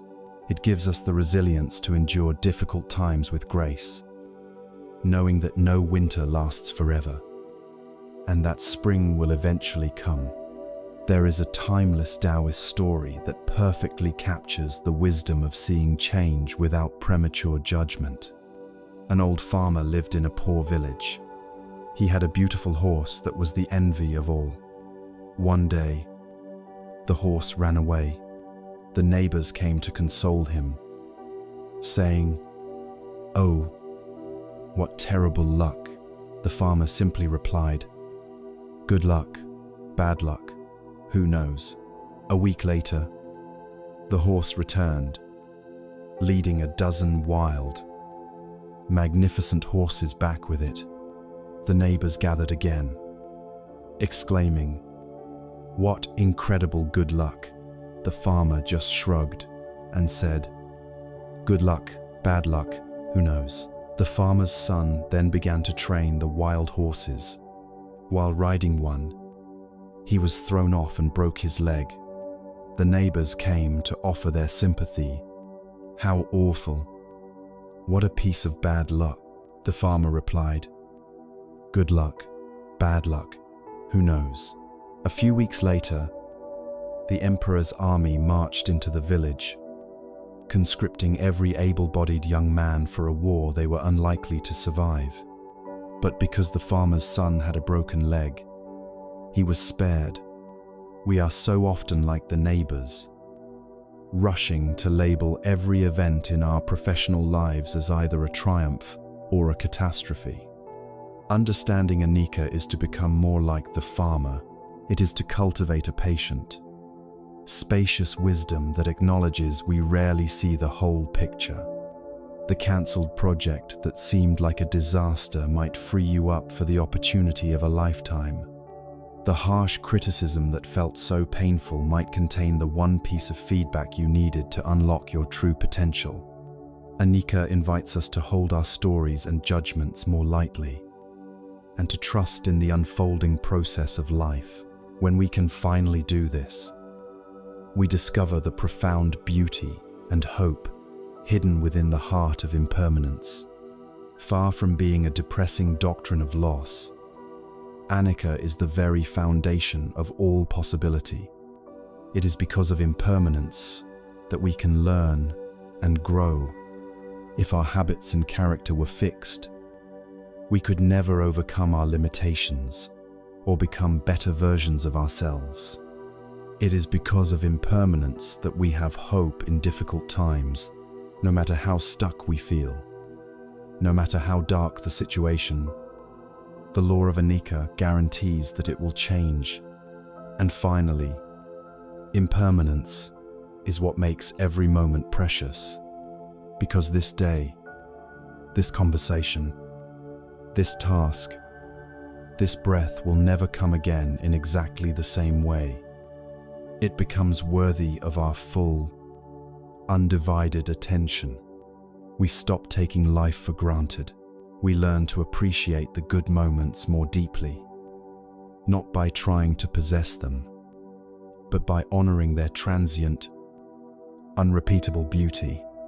To truly understand impermanence is to become like a skillful surfer on the ocean of life. The waves of change will always keep coming. Aversion is trying to build a wall to stop the waves. Clinging is trying to grab onto one perfect wave and ride it forever. Both are exhausting and futile. The wise surfer learns the nature of the waves, respects their power, and skillfully adapts their balance and position to ride them with a sense of exhilaration and grace. By understanding that the self is a changing process, anatta, and that the world is a flowing river, Anika, we are finally freed from the exhausting struggle to hold everything still. Now that we understand the nature of reality as this constant, impersonal flow, we can ask a very practical question. How do we work with the contents of our own minds, the garden of our thoughts and intentions within this context? If thoughts are also just impermanent clouds, do we just let them run wild? No. The path teaches a skillful way to cultivate this inner garden, to encourage the flowers of peace, and to gently pull the weeds of anxiety. This is the practice of right effort. We have journeyed to a profound understanding. We have seen that the self is not a solid thing but a changing process, anatta, and that the world it inhabits is a flowing river of impermanence, Anika. This includes our thoughts. They are not solid commands etched in stone, but are more like clouds passing through the sky, or weather patterns that come and go. This realization brings a great sense of space, but it also raises a crucial question. If everything is just a flow, what is our role within it? Do we simply become passive observers of our own mental chaos, allowing the storms of anxiety and the weeds of negativity to run rampant? The wisdom of the path says no. It offers a middle way between forceful, violent control and passive neglect. It teaches us that our role is not that of a warrior fighting a battle, but of a gardener tending a garden. The mind is our garden, and the practice of skillfully, gently, and wisely tending it is called right effort. Right effort is one of the most misunderstood parts of the path. The word effort, in the context of the productivity trap, conjures images of striving, straining, and pushing. But right effort, or samavayama in Pali, is entirely different. It is not a frantic, anxious effort. It is a calm, steady, and discerning application of energy. It is the gentle persistence of the sun and rain, not the violent force of a hurricane. This practice of tending our inner garden has 4 distinct, yet interconnected, aspects. The first is the effort to prevent unwholesome states from arising. A wise gardener does not simply wait for weeds to appear and then spend all their time pulling them. A wise gardener prepares the soil, enriches it, and builds a fence to protect it from obvious pests and blights. In our minds, this is the practice of mindful consumption. We must ask ourselves, what seeds are we allowing into the garden of our mind on a daily basis? The constant stream of sensationalist news, the endless scroll through curated images of others' success, the cynical gossip in the break room, the harsh, critical music or podcasts we listen to. These are all seeds. They are seeds of anxiety, comparison, envy, and despair. The practice of prevention is the gentle, discerning wisdom to say, I will not plant these seeds today. It might mean choosing to start the day with 5 minutes of silence instead of immediately checking email. It might mean unfollowing accounts that consistently make you feel inadequate. It is not about hiding from the world, but about consciously choosing to build a fence of wholesome inputs to protect the fertile ground of your mind. The second aspect is the effort to abandon unwholesome states that have already arisen. Despite our best efforts to build a fence, weeds will still sprout. This is the nature of a garden. Thoughts of self-doubt, waves of irritation, and clouds of anxiety will inevitably appear. The wrong kind of effort is to react with violence. We try to forcefully suppress the thought, yelling at ourselves, "Don't think that." This is like trying to kill a weed by stomping on it. It only grinds the seeds deeper into the soil. Right effort is far more skillful. First, using mindfulness, we acknowledge the weed without judgment. The weed of self-criticism has sprouted. We see it clearly. Then, we can gently investigate it. What conditions allowed it to grow? Am I tired? Am I hungry? Did a specific conversation trigger it? We understand it, rather than just hating it. Finally, we gently abandon it. This is not a violent ripping out. It is the simple, wise act of withdrawing our attention. We let the weed wither from lack of sunlight and water. We don't water the weed of anxiety by ruminating on it for hours. We acknowledge it, and then we gently, deliberately, place our attention elsewhere, on our breath, on the feeling of our feet on the floor, on a beautiful object in the room. We let it die of neglect. The third aspect of right effort is the vital recognition that it's not enough to simply pull weeds. An empty garden will soon be overgrown again. We must actively cultivate the plants we wish to see grow. This is the effort to cause wholesome states that have not yet arisen to arise. These are the beautiful flowers and nourishing vegetables of our mental garden, thoughts of kindness, compassion, gratitude, joy, and equanimity. This is an active, creative process. If we are feeling anxious before a big presentation, we can actively plant the seeds of kindness by taking a moment to wish ourselves well, to wish our audience well. When we are feeling cynical, or depleted at the end of a long day, we can intentionally cultivate gratitude by bringing to mind 3 small things that went well, or 3 people we are thankful for. This is not about pretending we don't feel anxious. It is about choosing to plant a flower right next to the weed. Over time, as we cultivate a garden full of beautiful flowers, the weeds have less space and less sunlight to grow. This leads us to the 4th and final aspect, the effort to maintain and perfect the wholesome states that have already arisen when a flower finally blooms in our garden. We don't just glance at it and walk away. We appreciate it. We water it. We make sure it gets enough sun. In the same way, when a wholesome state arises in our mind, a moment of genuine calm, a flicker of confidence, a wave of love or generosity, we must learn to savor it. In our productivity-obsessed minds, we are often quick to dismiss these positive states and move on to the next problem. The practice of maintenance invites us to pause. When you feel a moment of peace, notice it. What does it feel like in your body? Where do you feel it? Breathe with it for a few moments. By watering these wholesome states with our appreciative attention, we strengthen their presence. We are actively rewiring our brain's negativity bias, making it more natural and more habitual for these states of peace and well-being to arise in the future. There is a beautiful Native American story that encapsulates this entire teaching. An elder is speaking to his grandson.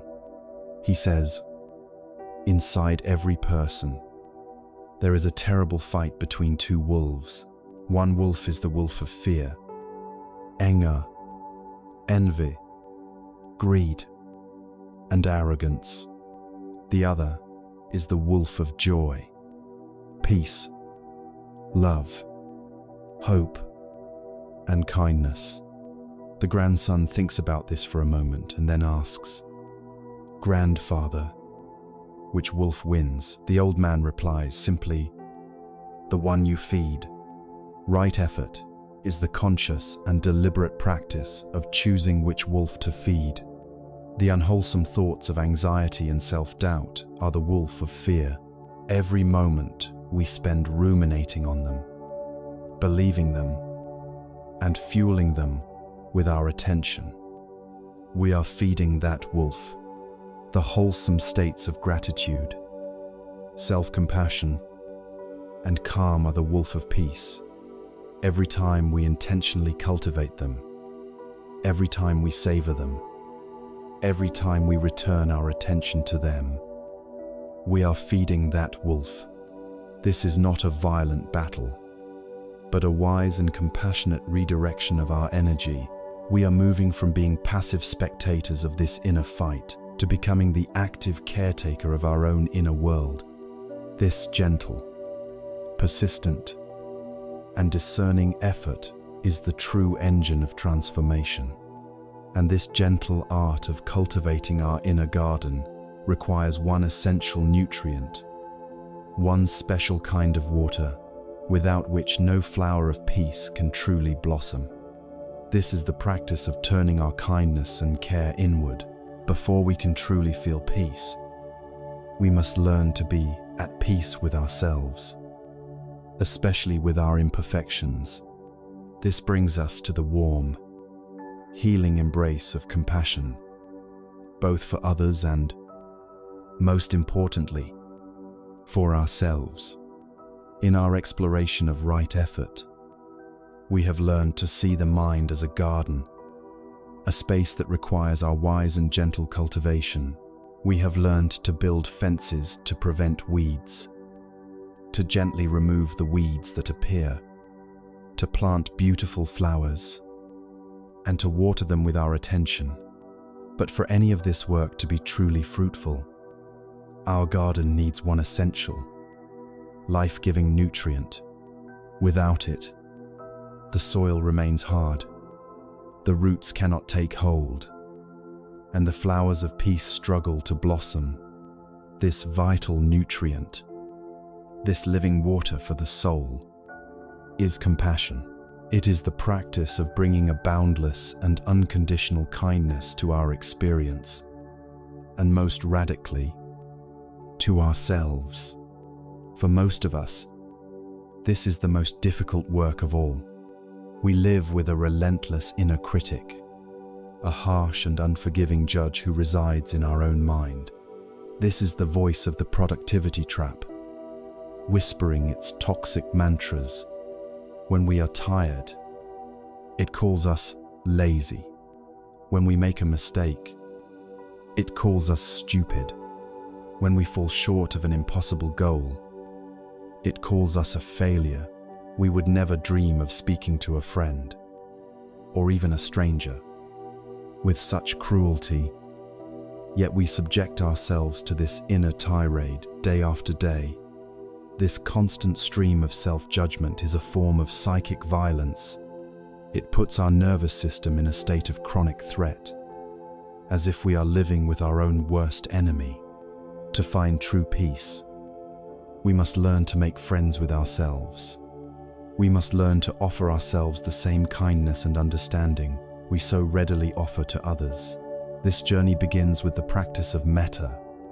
Metta, or loving kindness, is the simple, sincere wish for well-being. It is not a sentimental or romantic feeling. It is a steady, unconditional goodwill, like the warmth of the sun that shines on everyone without discrimination. The revolutionary aspect of this practice is that it begins with ourselves. In our culture, this can feel selfish or indulgent. We are taught to care for others first, but the wisdom of the path understands a simple truth: you cannot pour from an empty cup. If our own inner well is dry, what we offer to others will be born of duty and resentment, not genuine generosity. To cultivate a heart of true kindness, we must first learn to be kind to ourselves.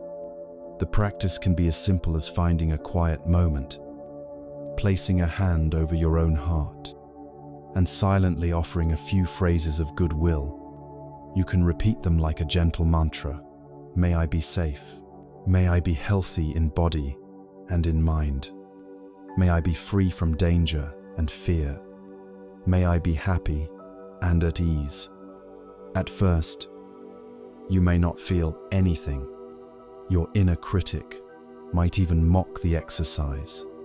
That is perfectly normal. The practice is not about forcing a feeling.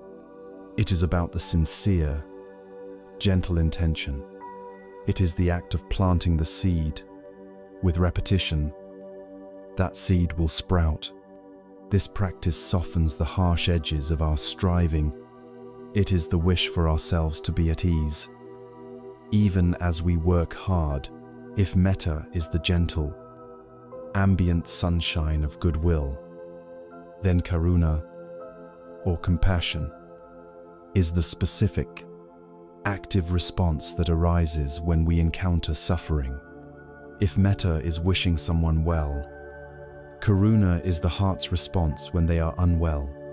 It is the trembling of the heart in the face of pain, and the deep aspiration to help alleviate that pain. And once again, the most crucial and often neglected application of this practice is self-compassion. This is how we learn to respond to our own moments of difficulty, when we feel the sting of failure, the exhaustion of burnout, or the shame of our own perceived imperfections. The simplest way to understand self-compassion is to ask yourself one question: how would I treat a dear friend in this exact situation? Imagine your best friend comes to you. Their project has just failed. They are tired and dejected. Would you look them in the eye and say, "You're a loser. I knew you couldn't do it. You're just not smart enough." Of course not. The thought is monstrous. You would offer them a kind word. You would listen without judgment. You would remind them of their strengths. You would say something like, This is so hard. I'm so sorry you're going through this. It's okay to feel this way. You did your best. And this one setback doesn't define you. Karuna is the practice of learning to talk to ourselves with this same voice of friendship and unconditional support. When you make a mistake, instead of the usual tirade of self-criticism, you can pause, take a breath, and offer yourself the voice of Karuna. Okay, that didn't go as planned. That feels disappointing. It's a difficult feeling. It's human to make mistakes. Let's just breathe for a moment and then see what we can learn from this. This response is not a passive excuse. It is a wise and skillful action that soothes the nervous system, stops the flood of stress hormones, and creates the psychological safety needed to learn from our experience and try again. Criticism creates fear. Compassion creates the courage to be resilient. There is a powerful story from the life of the Buddha that embodies this teaching. One day, the Buddha was walking through a monastery with his attendant, Ananda. They came upon a hut from which a terrible smell was emanating. Inside, they found a monk who was gravely ill with dysentery, lying alone in his own filth, unable to care for himself. The Buddha asked some of the other monks why no one was tending to this sick man. They replied, "Venerable Sir, this monk was of no use to us, so we have not looked after him." Hearing this, the Buddha, the fully enlightened being, did not give a long philosophical lecture. He immediately knelt down. He instructed Ananda to fetch water, and with his own hands, the Buddha began to gently wash the sick monk's body, cleaning his soiled robes and his living quarters. Once the monk was clean and comfortable, the Buddha gathered all the other monks together and said to them, "Monks, you have no mother or father here who might tend to you. If you do not tend to one another, who then will tend to you? Whoever would tend to me, let him tend to the sick." In this story, the sick and neglected monk is us. He is us in our moments of burnout, our moments of failure, our moments of shame, when we feel utterly useless and unworthy of care. The other monks represent our own inner critic, the part of us that judges our worth based on our productivity and withholds kindness when we are not performing. And the Buddha, in his profound and simple action, represents the voice of Karuna, of compassion. Compassion does not ask if we are useful. It does not ask if we are worthy. It sees suffering, and its only immediate and unconditional response is to care. The practice of self-compassion is the practice of learning to become the Buddha for ourselves, to gently wash and care for our own suffering, to whisper to ourselves, "If I do not care for myself in this difficult moment, who will?" This practice is the ultimate antidote to the poison of the productivity trap. The entire trap is built on a foundation of conditional worth. It tells us we will be worthy of love and rest when we achieve enough. Compassion demolishes this entire structure. It offers unconditional worthiness. It says, "You are worthy of kindness right now, exactly as you are tired, imperfect, and struggling." This is not a pathway to laziness. It is the very foundation of sustainable strength, a mind that is not at war with itself, a nervous system that is not constantly flooded with the stress of self-attack, has infinitely more resources, more clarity, and more energy to devote to meaningful work. We burn out not just from the tasks we do, but from the brutal inner environment in which we do them. Compassion, then, is not a soft or sentimental feeling. It is a form of fierce wisdom. It is the courage to stay present with ourselves when we are in pain. It is the strength to be our own ally when we feel most alone. It is the gentle permission we give ourselves to rest, to be imperfect, and to begin again every single day with a heart of kindness.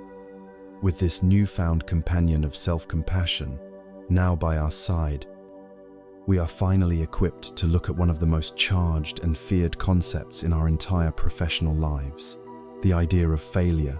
Our deep-seated fear of failure is what keeps the engine of perfectionism and anxiety running at full throttle. But when we look at it through the new lens of compassion and wisdom, we can begin to radically redefine it, not as a final judgment, but as a rich, fertile ground for growth. We learn to see it as the mud that is absolutely essential for the lotus to bloom. Armed with the gentle strength of self-compassion, we are now ready to approach the great dragon that guards the fortress of the productivity trap. We are ready to face the word that holds so much power over us, the word that our culture has taught us to fear, above all others, the word failure. For so many of us, this word feels like a verdict. It feels like a final judgment on our character, a permanent brand on our identity in the relentless pursuit of success. Failure is the ultimate enemy, the deep abyss we spend our lives frantically trying to avoid.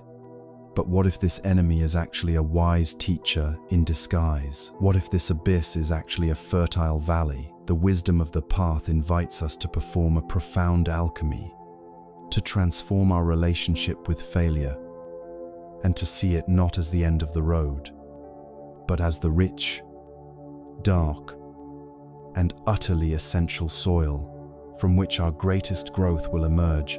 At the heart of this transformation is a shift away from the harsh verdict of failure towards the gentle, impersonal law of cause and effect, or karma.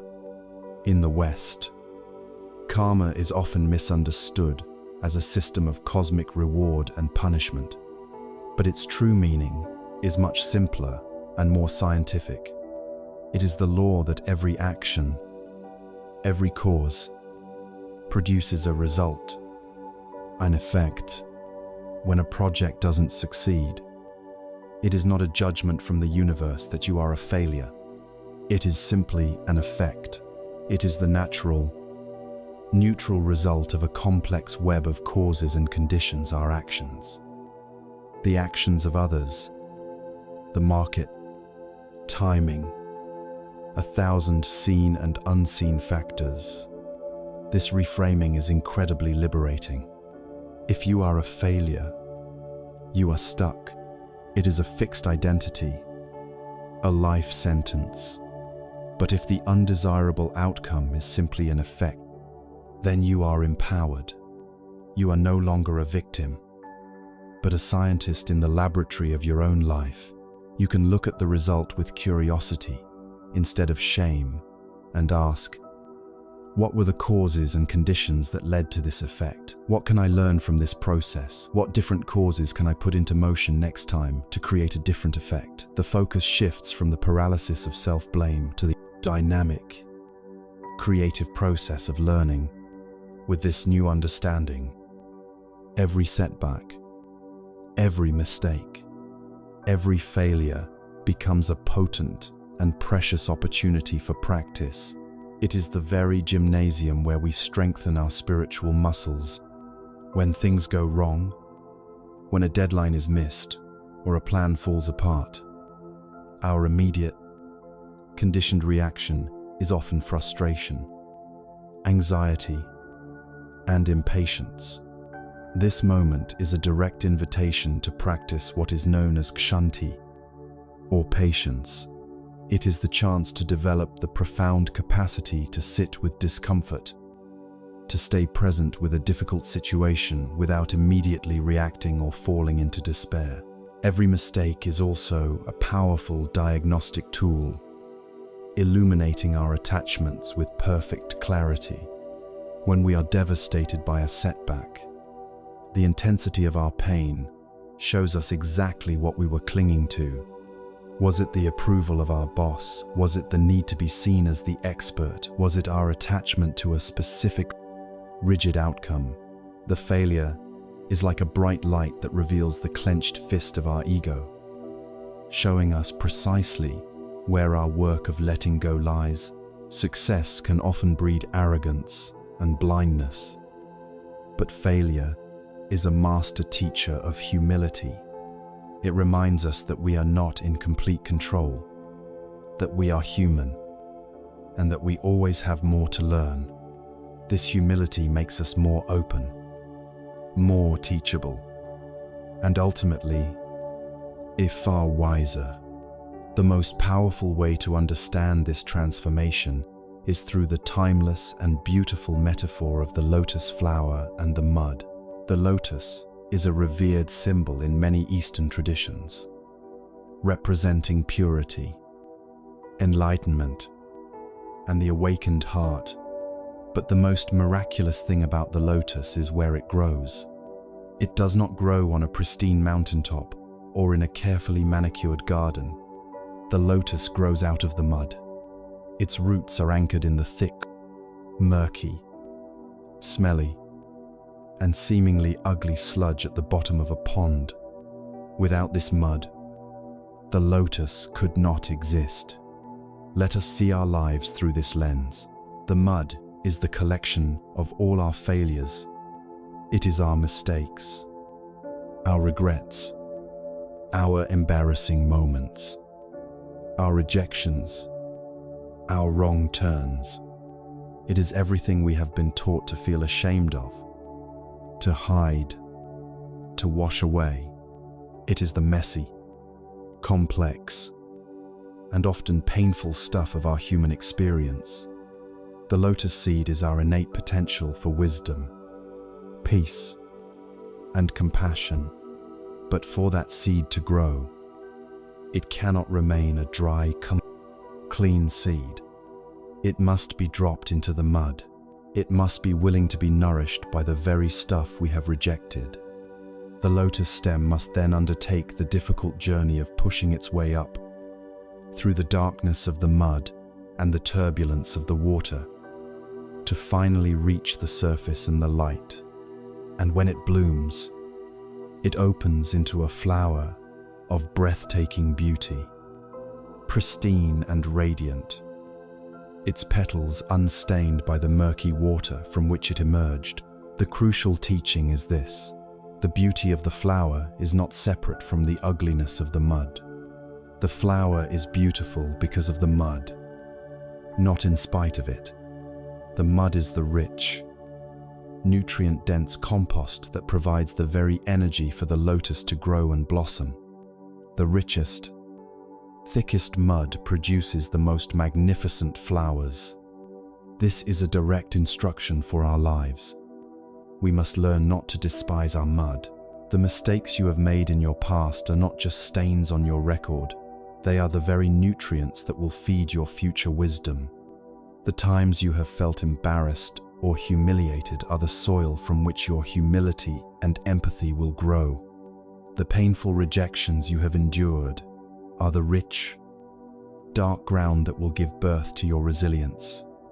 To wish for a life without failure, without mistakes, without mud, is to wish for a life without growth, without wisdom, without the lotus. It is to wish for a sterile, lifeless existence. Of course, for the seed to germinate, it needs more than just the mud. It needs the warmth and moisture of the water.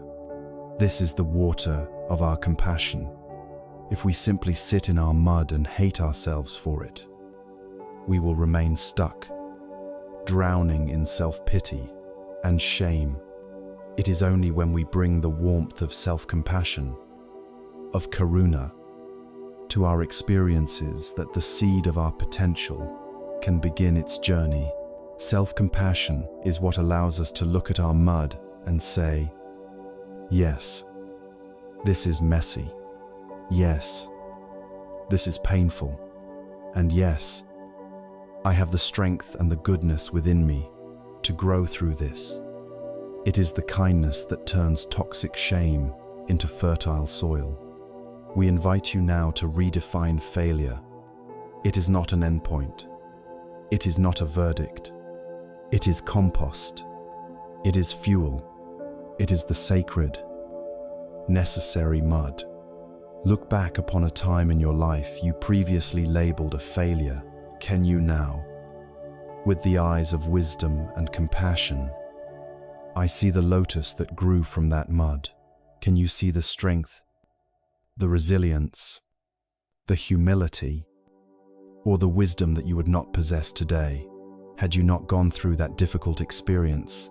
By learning to honor our mud, we unlock the extraordinary potential to blossom again and again, each time more beautifully than the last, having transformed our inner relationship with our thoughts, our efforts, our compassion, and even our failures. We are now ready to bring this newfound wisdom into the world of action. How do we engage with our daily work, our profession, and our livelihood in a way that is aligned with this path? This is not about leaving the world, but about engaging with it differently. We now turn to the practical application of right livelihood and right action. Learning to make our work itself a form of practice. We have spent a great deal of time on our inner journey, learning to tend the garden of the mind, to sit with our difficult emotions, and to transform our relationship with failure. We have cultivated a space of inner peace and resilience. But the spiritual path is not a retreat from the world. It is a preparation for engaging with it more fully, more wisely, and more compassionately. Now, we must bring our practice out of the quiet of our internal world and into the often loud, demanding, and complex world of our work. For many, there is a sharp division between our spiritual life and our work life. We might meditate for 20 minutes in the morning, only to feel that all our peace evaporates the moment we open our first email. The path we are exploring shows us that this division is an illusion. The workplace is not an obstacle to our practice. For most of us, it is our primary practice ground. Our desk is our meditation cushion. Our daily tasks are our spiritual exercises. To guide us in this integration, we turn to two essential aspects of the eightfold path: right livelihood and right action. Right livelihood, or Shama Ayiva, invites us to look at the what and the why of our work. Traditionally, this meant avoiding professions that directly cause harm, such as dealing in weapons, poison, intoxicants, or the exploitation of other beings. In our complex modern world, this principle invites a deeper, more subtle inquiry. We can ask ourselves, what is the net effect of the work I do? Does my company's mission contribute to the well-being of its employees, its customers, and the planet? Or does it, however subtly, create more stress, division, addiction, or environmental degradation? This is not a call for immediate, harsh judgment or for everyone to quit their jobs. For most of us, the practice is far more nuanced. It begins with our intention. It is about shifting the fundamental why behind our work. We can learn to see our work not merely as a transaction to earn a paycheck, but as a form of service. A teacher is not just conveying information, they are nurturing the minds of the next generation. A designer is not just making things look pretty, they are creating experiences of clarity and ease for users. A barista is not just serving coffee, they are offering a small moment of warmth and comfort in someone's busy day. A janitor is not just cleaning floors, They are creating a space of order and dignity for everyone who enters the building. By consciously connecting our daily tasks to an intention of service, we infuse even the most mundane work with a profound sense of purpose. We are no longer just cogs in a machine. We are active participants in the vast, interconnected web of society, offering our unique skills for the benefit of the whole. This shift in intention is the beginning of transforming our job into a calling, while right livelihood addresses the nature of our work. Right action, or Shamma Kamanta, addresses the quality of our conduct within that work. This is the how of our practice. It is about bringing our full integrity and mindfulness to every action we take, from the most significant decision to the most minor task. Traditionally, right action involves refraining from killing, stealing, and sexual misconduct. Let us translate this timeless wisdom into the context of our modern workplace. To refrain from killing extends beyond the physical act. It means we refrain from killing a colleague's spirit with cruel or dismissive criticism. It means we do not kill enthusiasm with relentless cynicism. It means we actively work to not contribute to a toxic, life-draining culture, but instead, to foster an environment of psychological safety and well-being. To refrain from stealing is not just about avoiding the theft of office supplies. It is about the integrity of not stealing time from our employer through habitual laziness or distraction. It is about not stealing credit for a colleague's work. It is about being honest in our expense reports and transparent in our dealings. It is a commitment to a radical and refreshing honesty in all our professional affairs.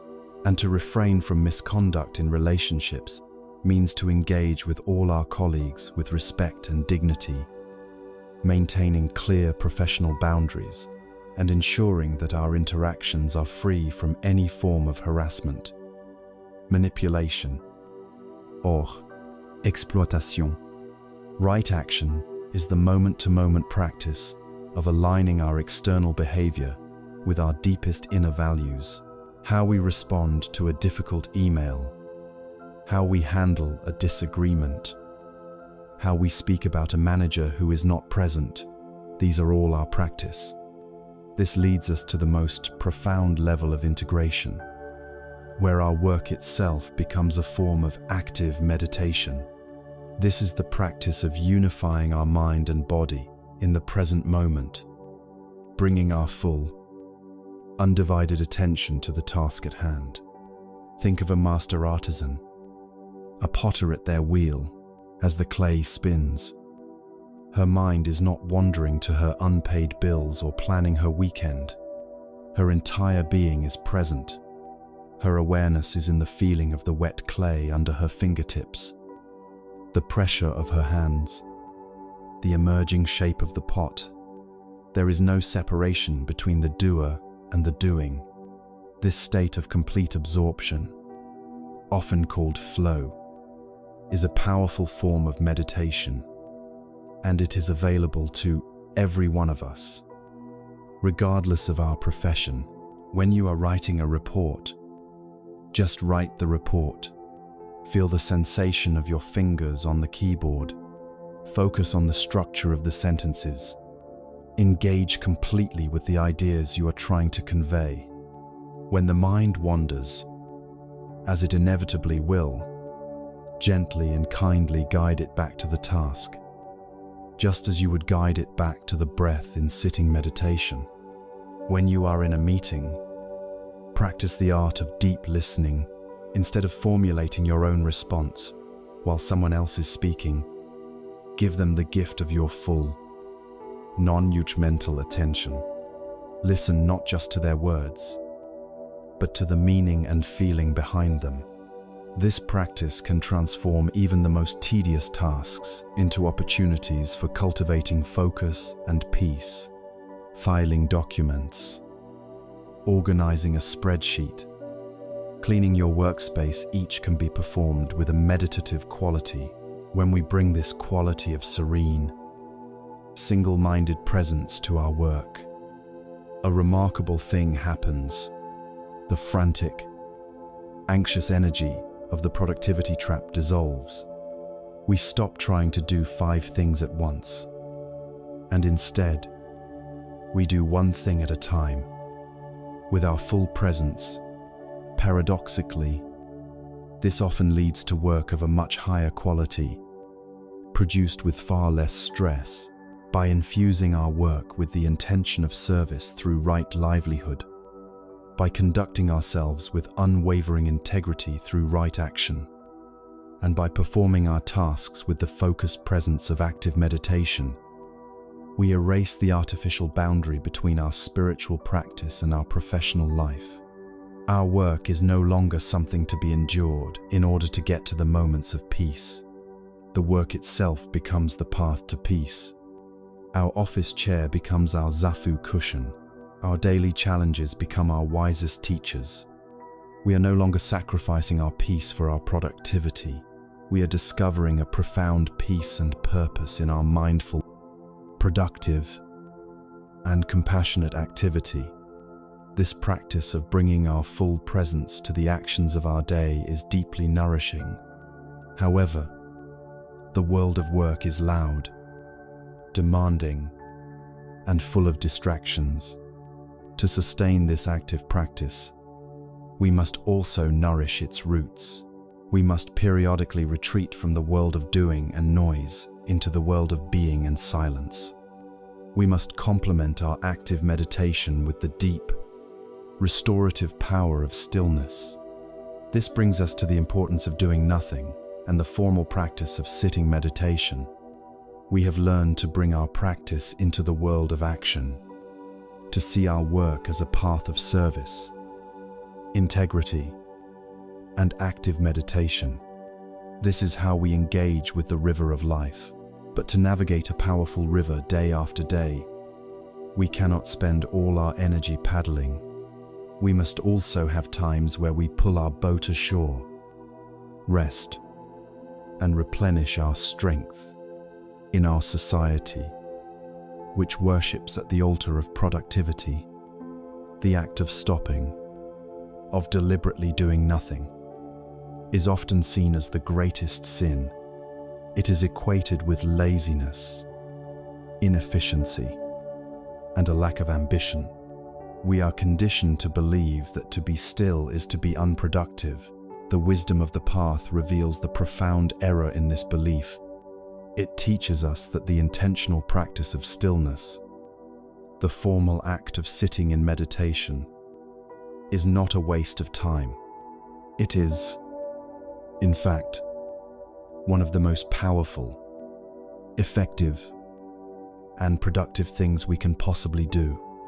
It is the sharpening of the axe, the source from which all our effective doing flows. First, we must dismantle the common myth that meditation is a form of escape. We imagine a meditator blissfully zoning out, floating away from the troubles of the world into some peaceful, thought-free bubble. The actual experience of meditation is almost the exact opposite. It is not an escape from reality. It is a courageous and direct encounter with it.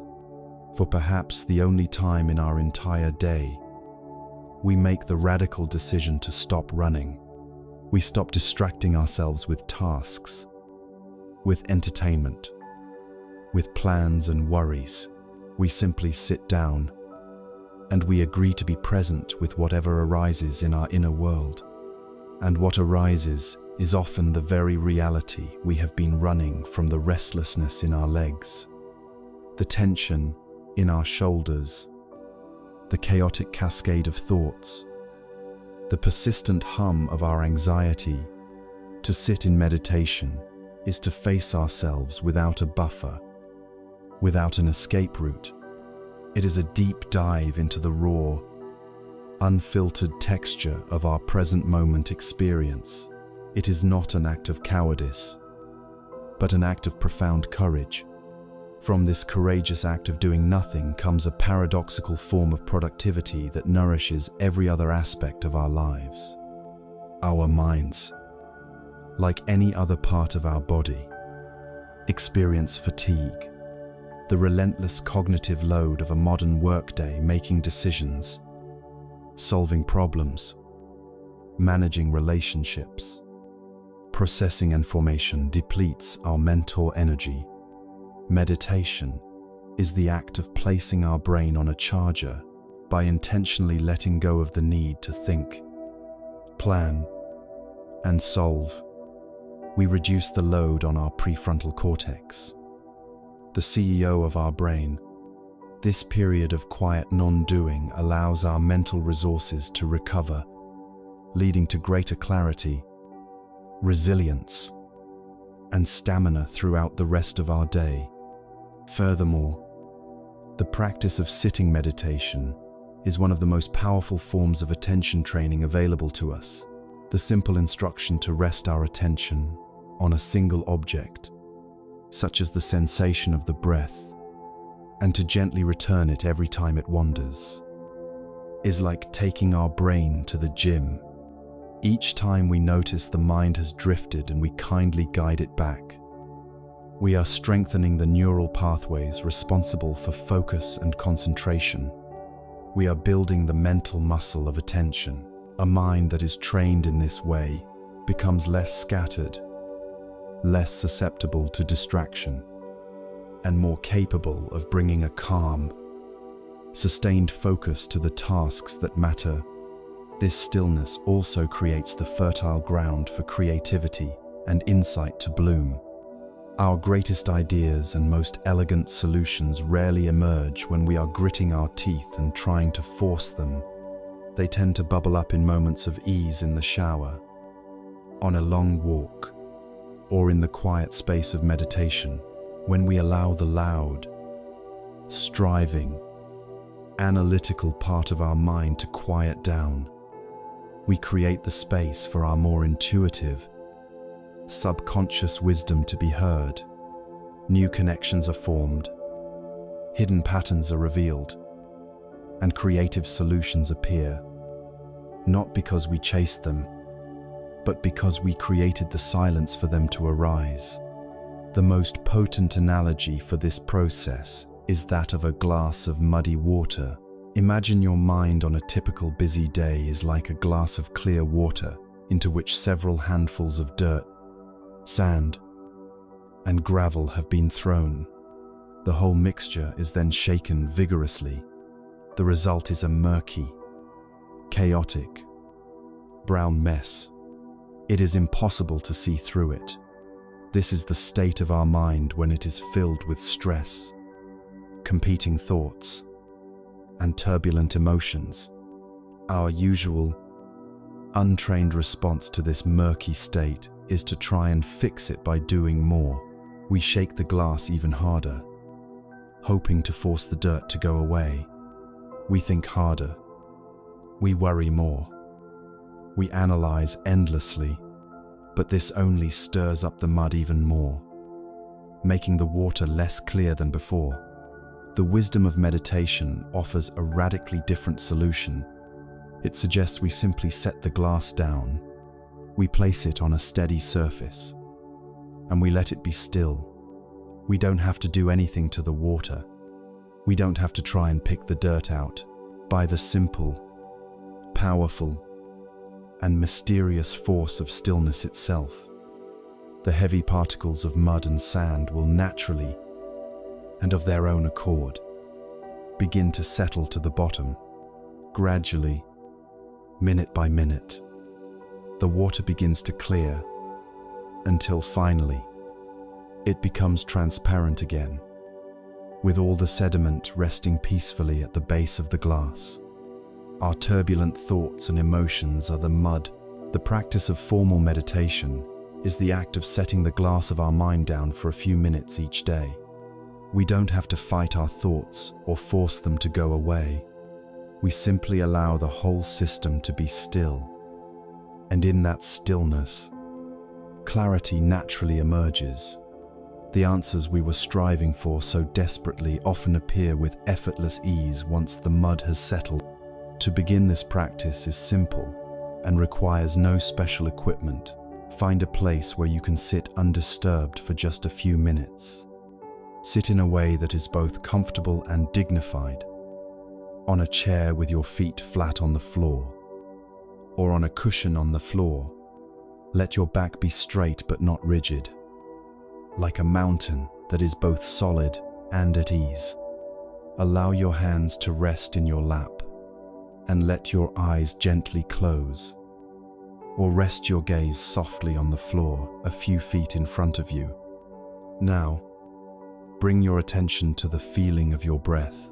Choose one spot where the sensation is most clear to you, perhaps the coolness of the air at the tip of the nostrils, or the gentle rise and fall of your abdomen. Let this be your anchor. Your only job for these few minutes is to feel the sensation of one breath, and then the next. Now, know this for certain, your mind will wander. It will wander to your to-do list, to a memory, to a fantasy, to a sound. This is not a mistake. It is not a sign that you are a bad meditator. It is simply what minds do. The moment you realize your mind has wandered is a moment of pure mindfulness. It is a small victory of awareness. When you notice, the instruction is simple, without any judgment or frustration. Gently acknowledge where the mind went, and then, with infinite kindness, guide your attention back to your anchor, back to the feeling of the breath. You may have to do this 100 times in 5 minutes. That is the practice. The practice is not in staying on the breath, but in the gentle, patient, and loving act of returning. Again and again. This period of stillness is not a luxury, it is a necessity. It is the sacred pause that allows us to digest our experiences, recharge our deepest energy, and reconnect with the clarity that always lies beneath the surface of our mental chatter. It is the foundation that supports all our wise and compassionate action in the world.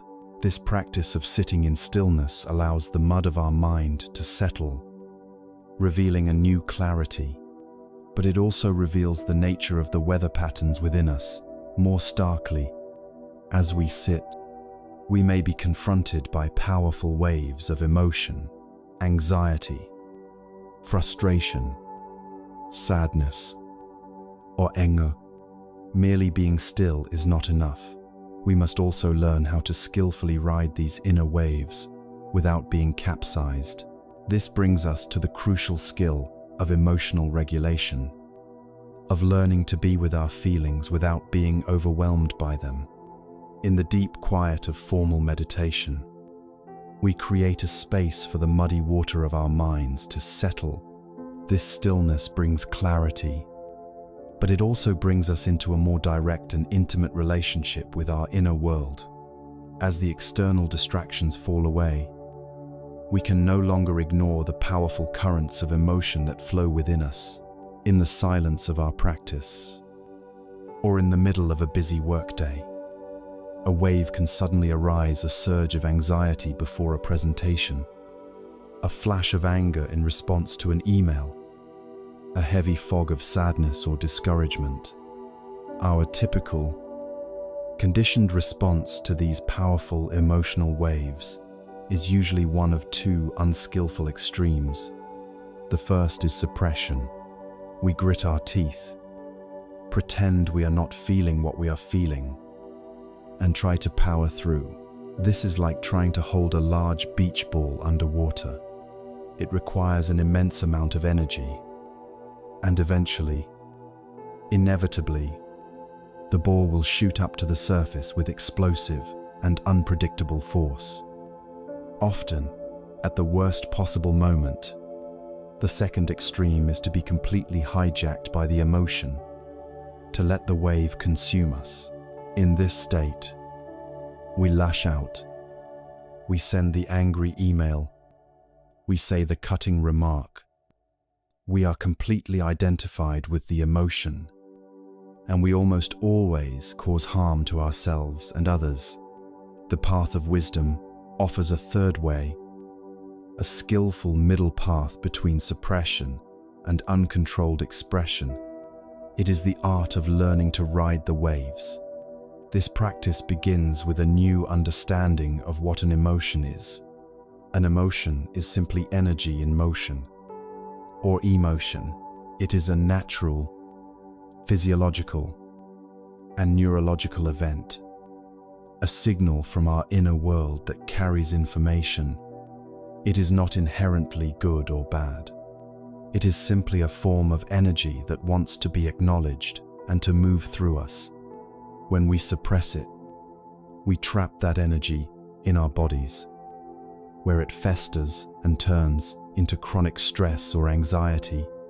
The practice, then, is not to get rid of our emotions, but to learn how to be with them in a way that is wise, compassionate, and liberating. A powerful and practical framework for this is known as RAIN. The R in RAIN stands for recognize. This is the first, crucial step of applying mindfulness. When an emotional wave begins to build, we simply pause and mentally note what it is. We gently name it, instead of being lost in a vague, overwhelming sense of feeling bad. We can say to ourselves, this is anxiety, or this is anger, or this is disappointment. This simple act of recognition is profoundly powerful. It immediately creates a sliver of space between our awareness and the emotion itself. It is the difference between being lost in a hurricane and being a meteorologist who sees the hurricane on a radar screen, names it, and tracks its path. You are no longer the storm. You are the one who is aware of the storm. The A stands for allow, or accept. This is perhaps the most counterintuitive step. Our natural instinct when faced with a difficult feeling is to push it away, to fight it. Allowing means we give the emotion permission to be there. Just for a moment, we stop struggling against it. We let go of the resistance. We can whisper to ourselves, it's okay that this is here, or this feeling is welcome. This does not mean we like the feeling, or that we approve of it, or that we are going to let it run our lives. It simply means we are acknowledging the truth of our present moment experience without adding a second arrow of self-judgment. We stop judging ourselves for feeling anxious or for feeling angry. We simply allow the reality of the feeling to be what it is. This act of non-resistance, in and of itself, can dramatically reduce our suffering. The wave is still there, but we have stopped fighting it, and so we have more energy to ride it. The I stands for investigate with kindness. Once we have allowed the feeling to be present, we can bring a gentle, non-judgmental curiosity to it. This is not a heady, analytical investigation where we get lost in the story of, why am I feeling this? Who is to blame? It is a much more grounded, embodied inquiry. We ask ourselves, what does this emotion actually feel like as a pure, physical sensation in my body? We move our attention out of the story and into the direct, felt sense of the emotion. Where is this anxiety in my body? Is it a tightness in my chest, a fluttering in my stomach, a coldness in my hands? What does this anger feel like? Is it a heat in my face, a clenching in my jaw, a surge of energy in my arms? We explore these raw sensations with the impartial curiosity of a scientist, just noticing their texture, their temperature, their vibration, without needing to change them. By doing this, we are metabolizing the raw energy of the emotion, allowing it to move through our bodies and release, rather than getting stuck in the endless loops of our thoughts about it. Finally, the N stands for two things: non-identification and nurture. Non-identification is the deep realization that this emotion is not who you are. It connects us back to the wisdom of anatta, or no self. You are not an angry person. You are a vast, spacious awareness in which a temporary wave of anger is appearing. You are the sky, not the storm cloud. This passing emotional weather pattern does not define your true nature. Mentally affirming, "This is not me. This is not mine. This is just a passing experience," creates a profound sense of freedom. The wave may be large, but it cannot drown the entire ocean. From this spacious place of non-identification, we can then practice nurture. This is where we bring active compassion, or karuna, to ourselves. We ask the wise and kind question, what does this hurting part of me need right now? We learn to care for our own emotional pain. Perhaps what's needed is a simple, soothing gesture, like placing a hand on your heart. Perhaps it's a silent, kind word to yourself. "This is so difficult. I am here with you." Perhaps it's a few slow, deep breaths. This is where we become our own compassionate friend. The great Zen master Thich Nhat Hanh taught us to treat our anger like a crying baby.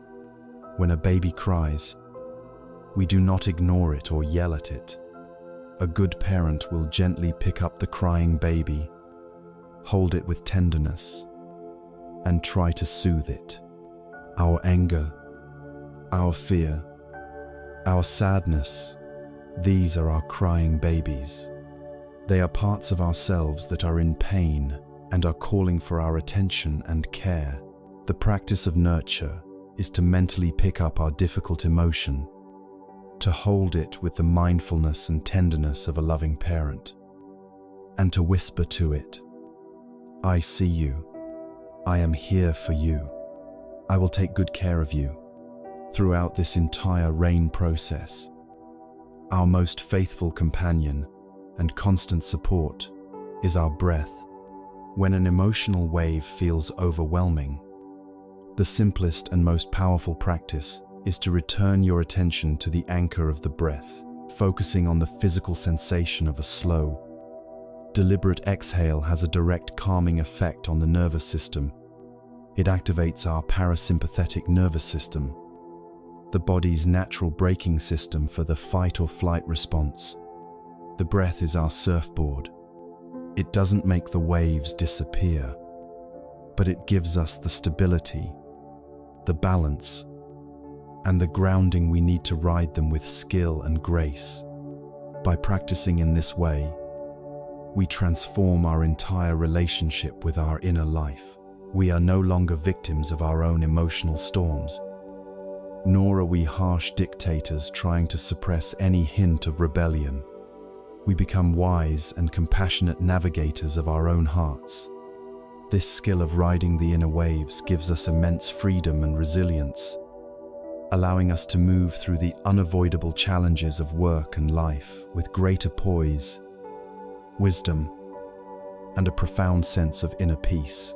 This new, skillful relationship with our inner world naturally begins to transform our relationship with the outer world. When we can respond to our own inner states with mindfulness and compassion, we gain the ability to respond to others in the same way. The quality of our communication changes dramatically. We move from reactive speech to responsive speech. This brings us to the practice of right speech and the art of speaking and listening from a place of deep peace. As we learn to skillfully ride the waves of our own inner emotions, a natural transformation begins to occur in how we relate to the world around us. A mind that is no longer at war with itself has little interest in waging war with others. A heart that has learned to be compassionate towards its own suffering cannot help but be compassionate towards the suffering of others. This inner peace naturally seeks outer expression, and its primary vehicle is the way we communicate. Our words are not merely sounds, they are powerful forces. They are seeds that we plant in the minds of others, and in our own.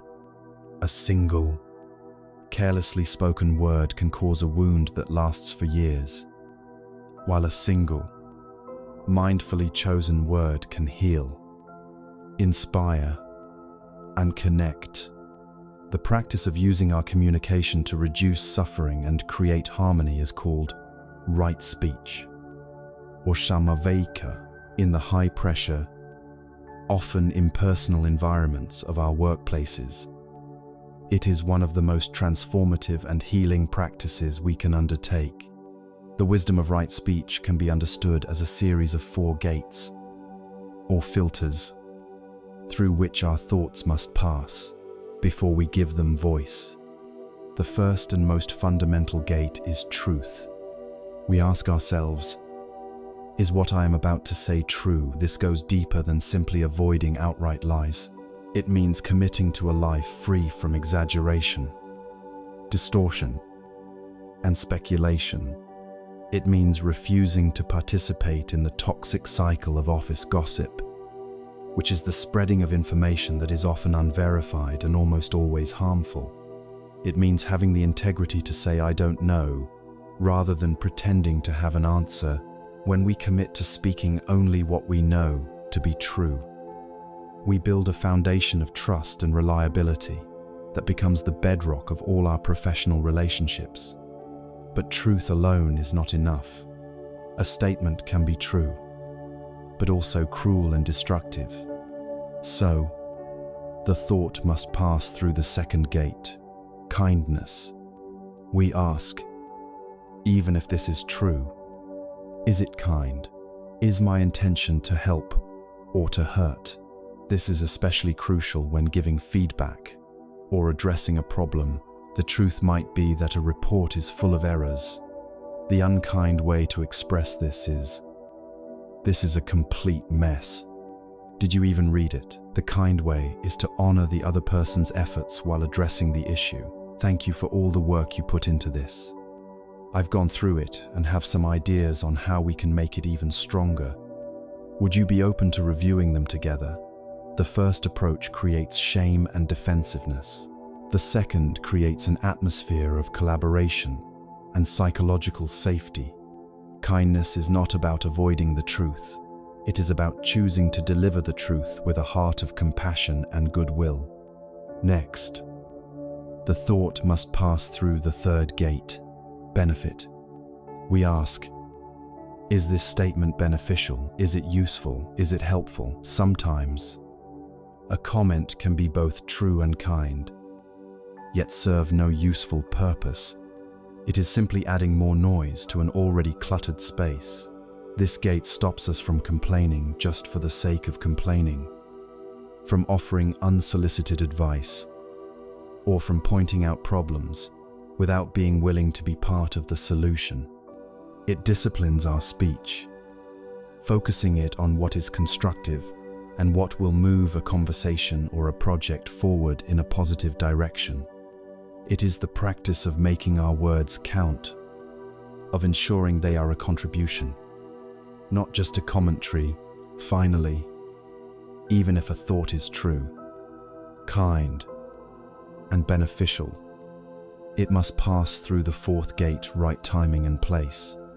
We must ask, is this the right moment and the right setting for this communication? A difficult but necessary conversation about a colleague's performance should happen in a private, one-on-one meeting, not in a public hallway. Bringing up a new, complex idea is best done when people are fresh and receptive, not 5 minutes before the end of a long, exhausting day. This gate teaches us the wisdom of situational awareness. It reminds us that truly skillful communication is not just about the content, but also about the context. Sometimes, The wisest and most compassionate speech is to remain silent, to wait for a more appropriate time when our words are more likely to be truly heard, and to create harmony rather than conflict. There is a wonderful ancient story about the philosopher Socrates that illustrates this practice. An acquaintance ran up to Socrates one day, bursting with excitement. "Socrates," he said, "I have to tell you something I just heard about one of your friends. Hold on a moment." Socrates replied, "Before you tell me, I'd like you to pass your news through 3 sieves. The first is the sieve of truth." "Are you absolutely certain that what you are about to tell me is true?" The man thought for a moment and said, "Well, no. I actually just heard it from someone else." "All right," said Socrates, "let's try the second sieve. The sieve of goodness. Is what you want to tell me something good?" "Oh, no. On the contrary," said the man. "I see." Socrates continued, "So, how about the third sieve? The sieve of usefulness. Is this information going to be useful to me?" The man replied, "No, not really." "Well, then," Socrates concluded, "if what you want to tell me is neither true, nor good, nor useful, why tell it to me at all, beyond what we say?" Right speech also involves how we listen. True communication is a dialogue, not a series of competing monologues.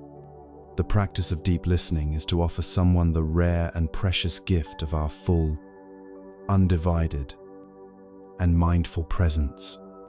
We listen not just to form a rebuttal or to wait for our turn to speak. We listen to understand. We listen with our ears, our eyes, and our heart. We listen for the feelings and the needs that lie beneath the surface of the words. When a person feels that they have been truly, deeply heard, without judgment, a remarkable thing happens. Their defensiveness melts. Their anger softens. A space for connection and resolution opens up. Deep listening is one of the most powerful and healing forms of communication there is. The key that unlocks our ability to practice all of this, the 4 gates, and deep listening, is the sacred pause. In our fast-paced world, we are conditioned to react instantly. A triggering email lands in our inbox, and our fingers are already flying across the keyboard with a defensive reply. The practice of the sacred pause is to intentionally create a gap between the stimulus and our response. It can be as short as a single, conscious breath. In that pause, we have the opportunity to check in with ourselves. What am I feeling right now? Is my desire to speak coming from a place of wisdom or a place of reactivity? Does this thought need to pass through the 4 gates before I express it? This tiny space, this single breath, is where we reclaim our freedom. It is the space where we choose to plant a seed of peace rather than a seed of conflict. By practicing right speech, we begin to transform our entire social environment. We become a source of clarity, trust, and psychological safety in our workplaces and in our homes. We learn that our words have the power to de-escalate conflict, to soothe anxiety, and to build bridges of understanding. This practice of mindful communication brings us into a deeper and more harmonious relationship with others, and it is rooted in our ability to be present in the moment of conversation. This points to a larger truth. Our entire experience of anxiety and peace is dictated by our relationship with time itself. We are constantly pulled into regrets about the past or worries about the future. To find true liberation, we must learn to be fully alive in the only moment that ever truly exists. This brings us to the practice of freeing ourselves from the tyranny of time and living deeply in the present moment. Our journey has taken us deep into our inner world, learning to work with our thoughts, emotions, and actions. We have seen how these practices can transform our relationship with our work and with the people around us. All of this is rooted in our ability to be present. Now, we must turn our attention to one of the most powerful and insidious sources of our anxiety, our relationship with time itself. The untrained mind is a relentless time machine. It functions almost entirely in two realms, neither of which actually exists: the past and the future. We spend countless hours of our precious, finite lives lost in these phantom dimensions. The first destination of this time machine is the past. This is a land filled with the ghosts of regret, a vast museum of what-ifs, should-haves, and if-onlys. We walk its halls, replaying conversations, reliving mistakes, and brooding over old wounds. Or we wander through its galleries of past glories, nostalgically clinging to moments of success, trying to recapture a feeling that is long gone, whether the memories are painful or pleasant. When we dwell in the past, we are living with ghosts. This is the realm of rumination, and its climate is often one of sadness and depression. The second, and perhaps more frequented, destination is the future. This is a chaotic realm of pure imagination, filled with endless to-do lists, strategic plans, and 1,000 anxious scenarios. We rehearse difficult conversations. We preemptively worry about projects that haven't even begun. We fantasize about future successes and dread future failures. This is the home of anxiety. The suffering of the productivity trap is fueled almost entirely by this frantic time travel. Our value is tied to a future outcome, and our present moment is consumed by anxiety about getting there and regret about past missteps that might jeopardize it.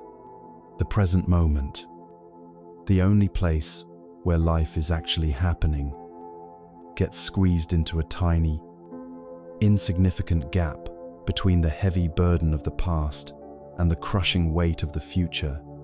The most profound and liberating truth you can ever realize is this: the past is gone. It exists only as a set of imperfect, emotionally colored memory traces in your mind. The future has not yet arrived.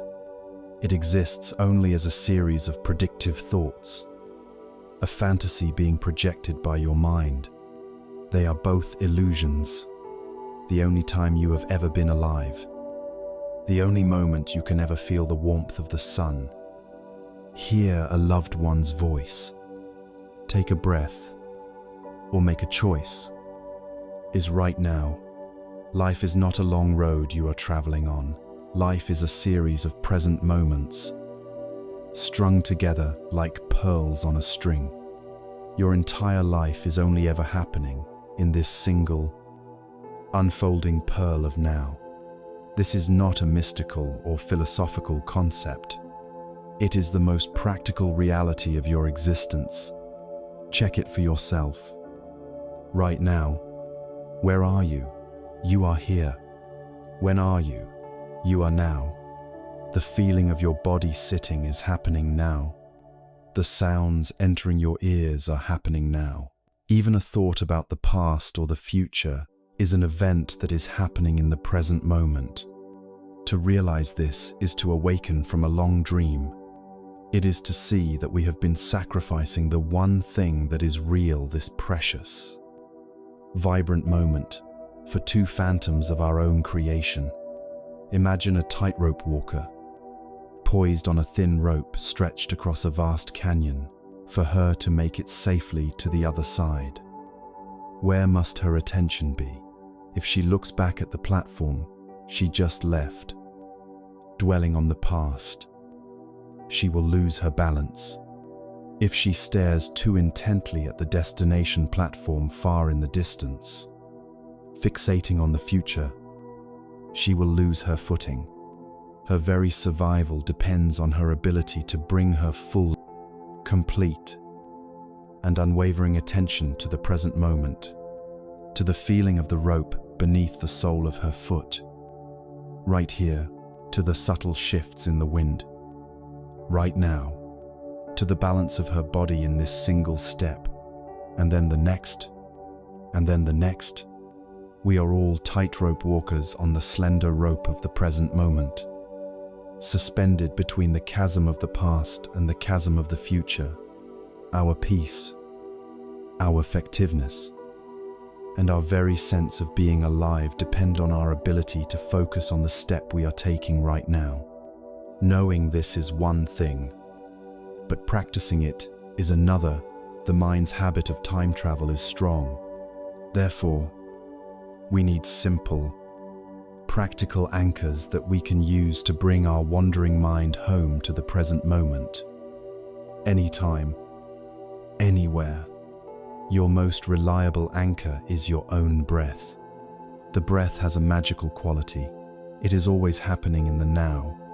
You cannot take a breath in the past, nor can you take one in the future.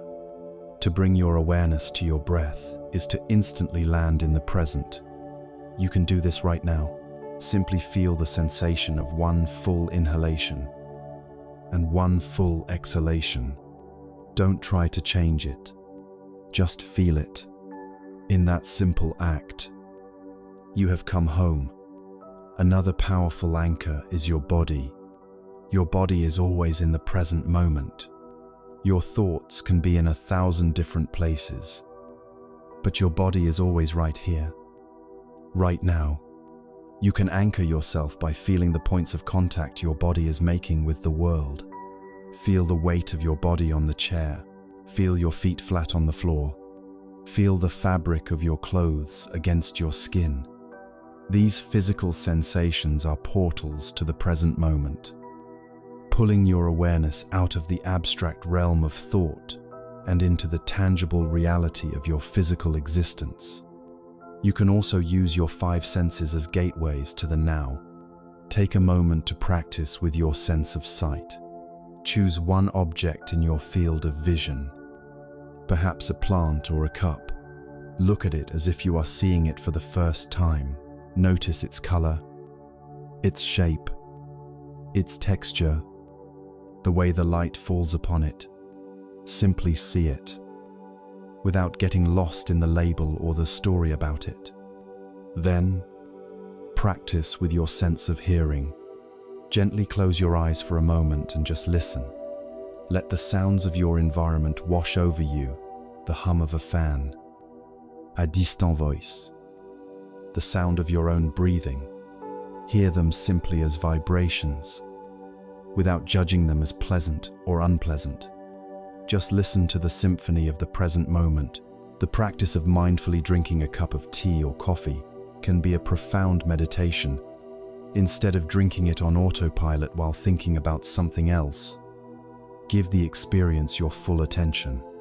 Feel the warmth of the cup in your hands. See the steam rising. Inhale its aroma.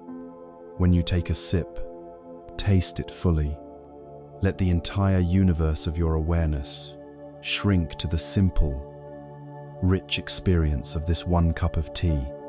These are not complicated, time-consuming practices. They are what can be called micro hits of mindfulness.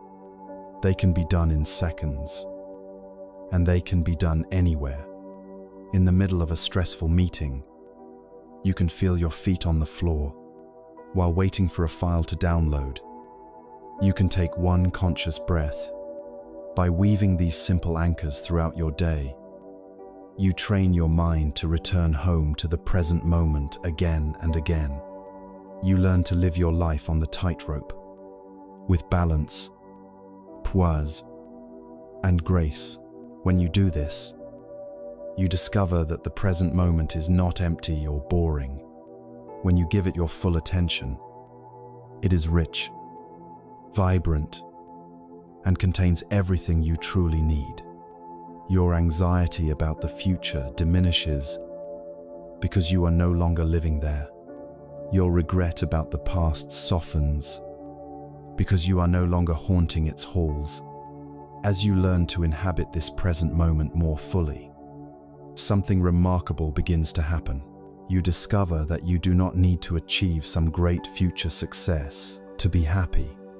You find that a deep and sustainable form of well-being, a sense of joy and contentment, is available right here, in the simple fabric of your present experience. This moves us beyond the frantic search for external pleasure and into the discovery of inner joy. This is the difference between fleeting pleasure and the enduring states of he and lack, or joy and happiness.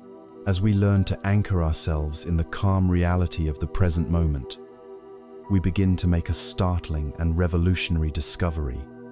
We realize that the fundamental promise of the productivity trap, the promise that happiness is a prize to be won at the end of a long, hard race, is a profound deception. We have been taught to live our lives according to a conditional formula. If I achieve this promotion, then I will be happy.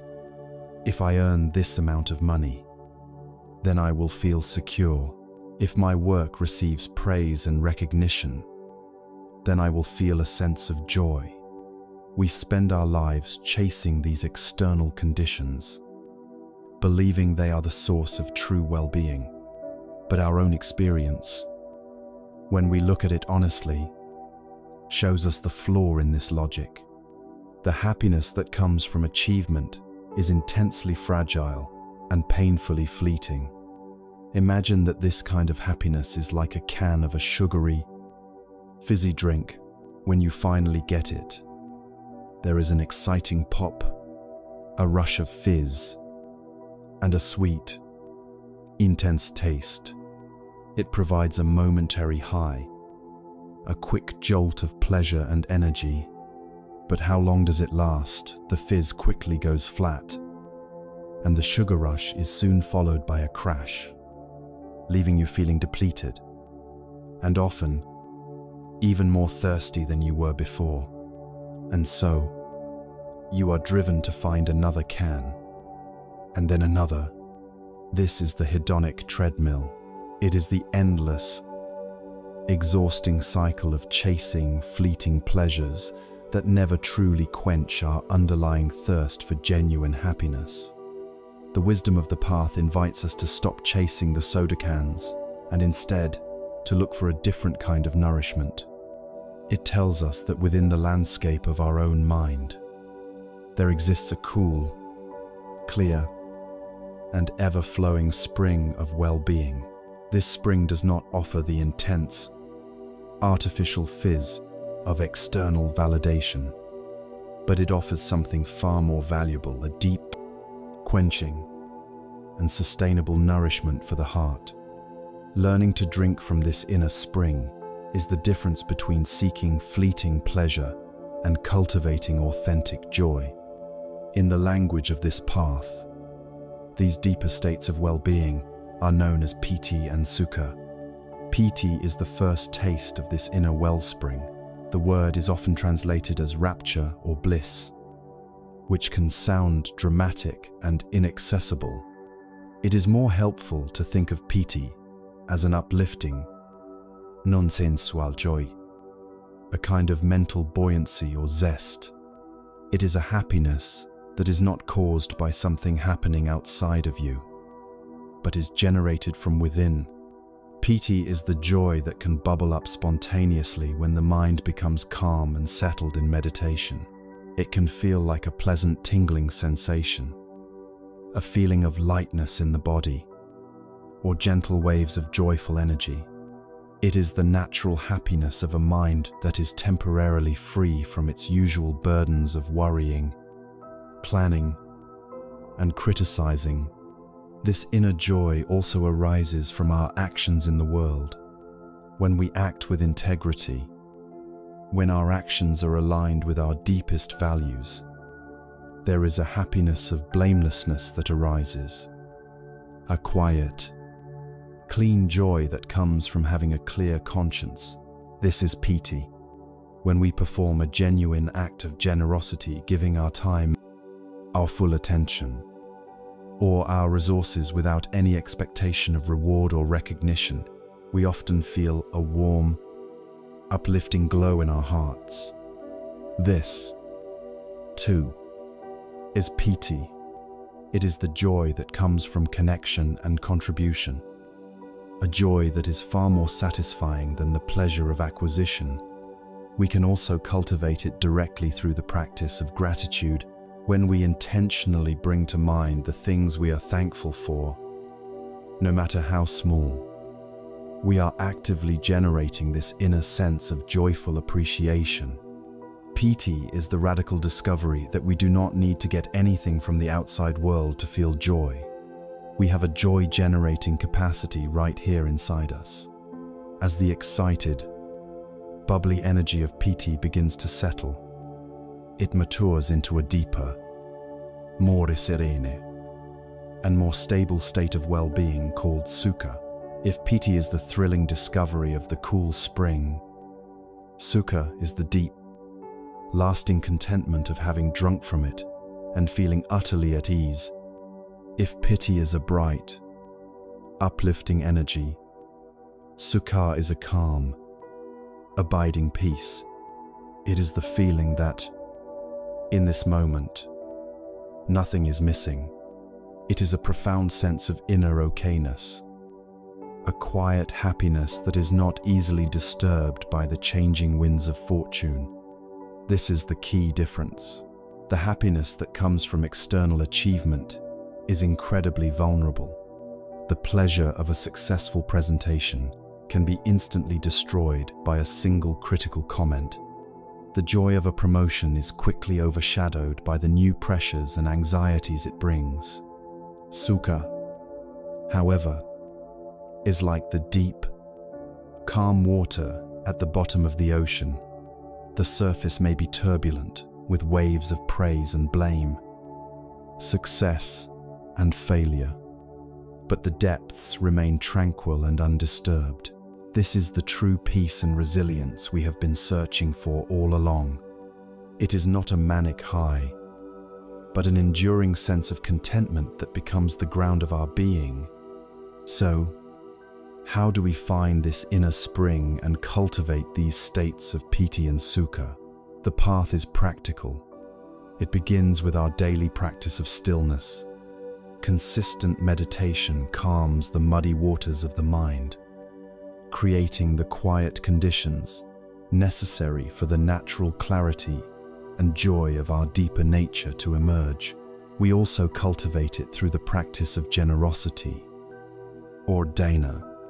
By actively looking for opportunities to give, we shift our focus from what can I get to what can I give? And in doing so, we tap into the joyful wellspring of connection. We cultivate it through the intentional practice of gratitude, training our minds to see the abundance that is already present in our lives, rather than fixating on what is absent. And we cultivate it through one of the most powerful and beautiful practices of all mudita, or appreciative joy. This is the practice of learning to feel genuine happiness for the good fortune and success of others. In our competitive culture, the default reaction to someone else's success is often envy or a sense of our own inadequacy. This is a painful state of mind that only reinforces our own suffering. Mudita is the conscious antidote. When a colleague receives the promotion you wanted, or when a friend achieves a great success, you can intentionally direct your mind toward feeling happy for them. You can reflect on their hard work, their good qualities, and the joy they must be feeling. In doing so, a remarkable alchemy occurs. Instead of the painful, contractive state of envy, you experience a warm, expansive state of joy. You get to share in their happiness. This practice is a direct path to a joyful heart. For in a world of billions of people, there is always someone, somewhere, experiencing good fortune. If we can learn to connect with that, our opportunities for joy become limitless. This journey transforms us from being frantic consumers of fleeting, external pleasures to becoming skilled cultivators of an internal, sustainable wellspring of well-being. This is the ultimate liberation from the chains of the productivity trap, when you realize that you can generate true happiness from within through stillness, through virtue, through generosity, through gratitude. You are no longer a slave to external validation. You no longer need the next achievement, the next promotion, the next compliment to feel whole. You can engage with your work and your life not from a place of desperate lack, but from a place of profound fullness. This discovery of an inner wellspring of happiness has a radical effect on our relationship with the outside world, particularly with the endless pursuit of more that defines our consumer culture. When we are content within, our desperate need to acquire things from the outside begins to fall away. This leads us to explore the profound freedom and deep richness found in a life of simplicity as we discover the inner wellspring of joy and contentment. A natural and profound shift begins to happen in our relationship with the world of things. We begin to see with stunning clarity that the productivity trap we have been examining is only one side of a coin. On the other side is its inseparable partner, the culture of consumerism. They are two heads of the same beast, both driven by the same engine, and both promising the same false prize. The productivity trap tells us to work relentlessly to earn money, status, and success. Then, the culture of consumerism steps in and tells us precisely how to spend that money and display that status in order to finally be happy. It is a perfectly closed and self-perpetuating system. We work ourselves into a state of exhaustion and emptiness, and then we are sold products that promise to make us feel fulfilled, alive, respected, or loved. The cycle is endless. We work to buy, and we buy to feel better about all the work. This promise of happiness through acquisition is a powerful illusion. We are told that a certain car will bring us a feeling of freedom. A particular watch will grant us respect. A designer handbag will make us feel sophisticated. Or a luxury vacation will finally allow us to feel alive. But this is the same conditional, if, then, logic that we have seen to be a trap. It is the logic of the sugary soda. The thrill of a new purchase provides a fleeting high, a temporary distraction from our underlying sense of lack. But the novelty quickly fades. The car becomes just a mode of transportation. The watch becomes just a timepiece, and the emptiness returns, often accompanied by a credit card bill that demands we return to the productivity trap with even greater intensity. We become servants to the very possessions that promise to set us free. We work in jobs we may not love to afford things we do not truly need, creating for ourselves a life of high stress, high debt, and high complexity. The wisdom of the path offers a radical and liberating alternative to this cycle. It is the practice of contentment, known in the Pali language as santuti. This is not a practice of passive resignation or of giving up on improving our lives. It is the profound, joyful, and deeply empowering realization of enough. Our entire modern economy is built on a foundation of not enough. It is designed to create in us a perpetual state of dissatisfaction. You are not successful enough. Your body is not perfect enough. Your phone is not new enough. Your experiences are not exciting enough. Santuti is a revolutionary act of rebellion against this relentless narrative. It is the courage to draw a line in the sand and declare, "What I have right now is enough. What I am right now is enough." The practice of contentment begins with the practice of gratitude. It is the conscious and deliberate act of turning our attention away from what is missing and towards the abundance that is already present. We have a roof over our heads. We have food to eat. We can see. We can hear. We can walk. We have friends or family who care for us. By consciously appreciating what we already have, we shift our entire orientation from one of lack to one of fullness. From this place of fullness, we can practice mindful consumption. Before making a new purchase, we can create a sacred pause and ask ourselves a series of honest questions. Am I trying to buy a thing? Or am I trying to buy a feeling? Do I truly need this item? Or am I being driven by boredom, anxiety, or a desire to keep up with others? Will this object add genuine value and peace to my life? Or will it simply add more clutter, more to worry about, and more to maintain? We can also ask, what is the true cost of this? Not just its price tag, but how many hours of my precious life energy did I have to trade to earn the money to buy it? By asking these questions, we move from being unconscious consumers to conscious creators of a simpler, more intentional life. There is a powerful, almost mythical, the story from ancient Greece that illustrates the difference between worldly wealth and inner freedom. Alexander the Great, the emperor who had conquered most of the known world, who possessed unimaginable riches and commanded vast armies, heard stories of a philosopher named Diogenes who lived a life of radical simplicity. Intrigued, Alexander went to visit him. He found Diogenes living in a large clay jar, possessing nothing but the clothes on his back and a wooden bowl. Diogenes was relaxing in the morning sun. Alexander, surrounded by his retinue of guards and generals, stood over the philosopher, casting a shadow. "I am Alexander the Great," the emperor announced. Diogenes, unfazed, squinted up at him and replied, "And I am Diogenes the dog."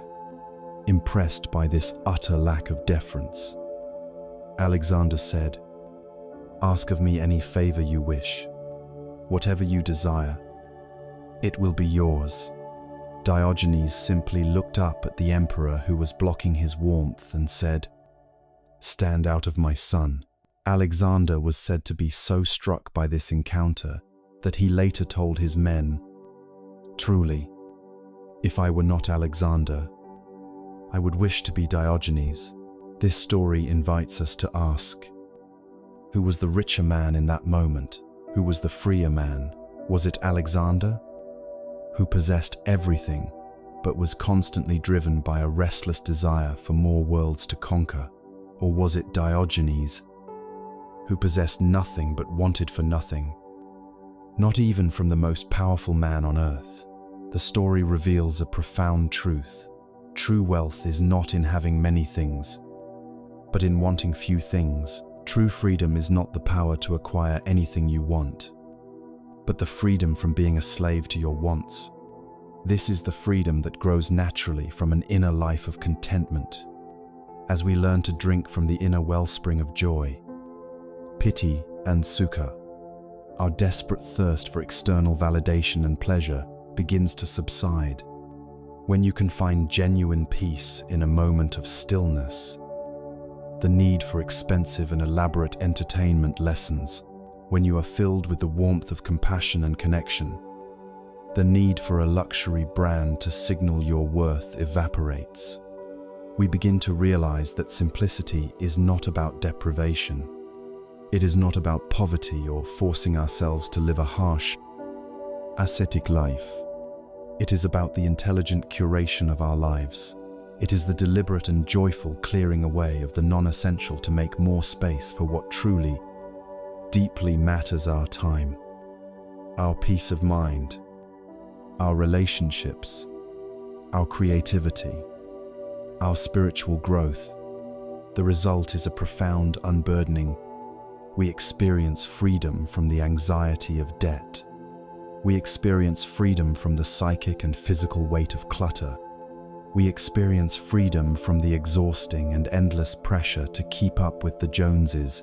We may even experience the freedom to choose work that is more meaningful, even if it is less lucrative, because we are no longer shackled to a lifestyle of high consumption.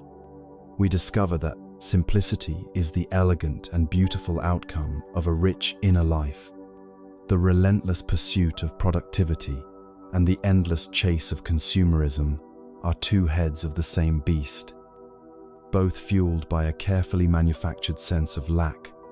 The ultimate antidote is the cultivation of inner contentment. True wealth is not measured by the size of our bank account, but by the shortness of our list of wants. Simplicity is not about having less, it is about being more. This journey from external chasing to internal abiding, from a complex life of wanting to a simple life of being, leads us to a vantage point from which we can perceive the very nature of reality in a new, profound way. We begin to see the empty, interdependent nature of all things, including our concepts of success, failure, wealth, and poverty. This is the gateway to the liberating wisdom of prajna, the insight into the emptiness, or sunyata, of all phenomena. Our journey inward has led us to a place of profound inner resource. We have discovered a wellspring of joy, independent of external achievement, and a deep sense of freedom in a life of simplicity. This inner decluttering prepares us for the final and most liberating insight of the path. With a quieter mind and a more open heart, we can now look beyond our personal experience and begin to perceive the very fabric of reality itself. This is the realm of prajna, the Sanskrit word for a wisdom so deep it transforms our entire understanding of who we are and what the world is. This wisdom leads us to the threshold of a concept known as sunyata, or emptiness. The word emptiness can sound frightening. It may conjure images of a cold, black void, of nihilism, of nothingness. It is crucial to understand from the very beginning that this is not its meaning. The wisdom of emptiness is not a depressing negation of life. It is a joyful affirmation of life's profound and magical interconnectedness. It is perhaps the most misunderstood, and yet the most freeing, of all the great teachings. It is the master key that unlocks the final door of the prison of the self. To understand emptiness, let us begin not with an abstract idea, but with a simple, concrete object. Imagine you are holding a single sheet of paper. We look at it and we say, "This is a sheet of paper. It seems solid, separate, a thing in and of itself." But let us look more deeply. With the eyes of prajna, where did this paper come from? It came from a tree. So, the tree is in the paper, but a tree cannot exist without soil, water, and sunlight. So, the soil, the rain cloud, and the sun are also here. In this sheet of paper, the tree was cut down by a logger. The logger had to eat breakfast to have the strength to work. So the wheat in the field and the farmer who grew it are also in this paper. The logger's parents, who gave birth to her, are in the paper. The paper was made in a factory by people who also have parents, who also eat food and drink water. The knowledge of how to build the factory the trucks that transported the wood, the very idea of writing on paper, all of these things are present. Right here, in this one simple sheet. If you were to take the sun out of the paper, the cloud out of the paper, the logger, the farmer, the soil, what would be left? Nothing would be left. There would be no paper. So, we must conclude that the paper is empty of a separate, independent self. Its existence is entirely dependent on the existence of everything else in the universe. It is full of the cosmos. It interis with all that is. The teacher Thich Nhat Hanh coined a beautiful word for this reality into being. This is the true meaning of emptiness. Things are not empty in the sense of being a void. They are empty of a separate self, and therefore, they are full of everything. The most famous of all Buddhist texts, the Heart Sutra, proclaims this truth with breathtaking brevity. Form is emptiness. Emptiness is form. The form, this tangible sheet of paper, is emptiness. It is empty of a separate self, and emptiness is form. This profound, interconnected web of interbeing is not some abstract, otherworldly reality. It manifests right here, as this very sheet of paper. They are not two, they are one. Now, let us take this earth-shattering insight and apply it to the concepts that have caused us so much suffering. Let us look at the idea of success. We chase it as if it were a solid, real thing that we can possess. But with the eyes of Prajna, we see that success is also empty of a separate self. Any success you have ever had is like the sheet of paper, made up entirely of non-success elements. It is made of your hard work, yes, but also the support of your colleagues, the lessons from your teachers, the luck of good timing, the health of your body, and yes, even the rich compost of your past failures. If you remove all these other elements, where is your success? It disappears. It is a temporary label we apply to a fortunate coming together of countless interdependent causes and conditions. The same is true for failure. It is not a solid, shameful entity that belongs to you. It too is empty of a separate self, an outcome that has arisen from a vast web of causes. And most importantly, the I who succeeds or fails is also empty.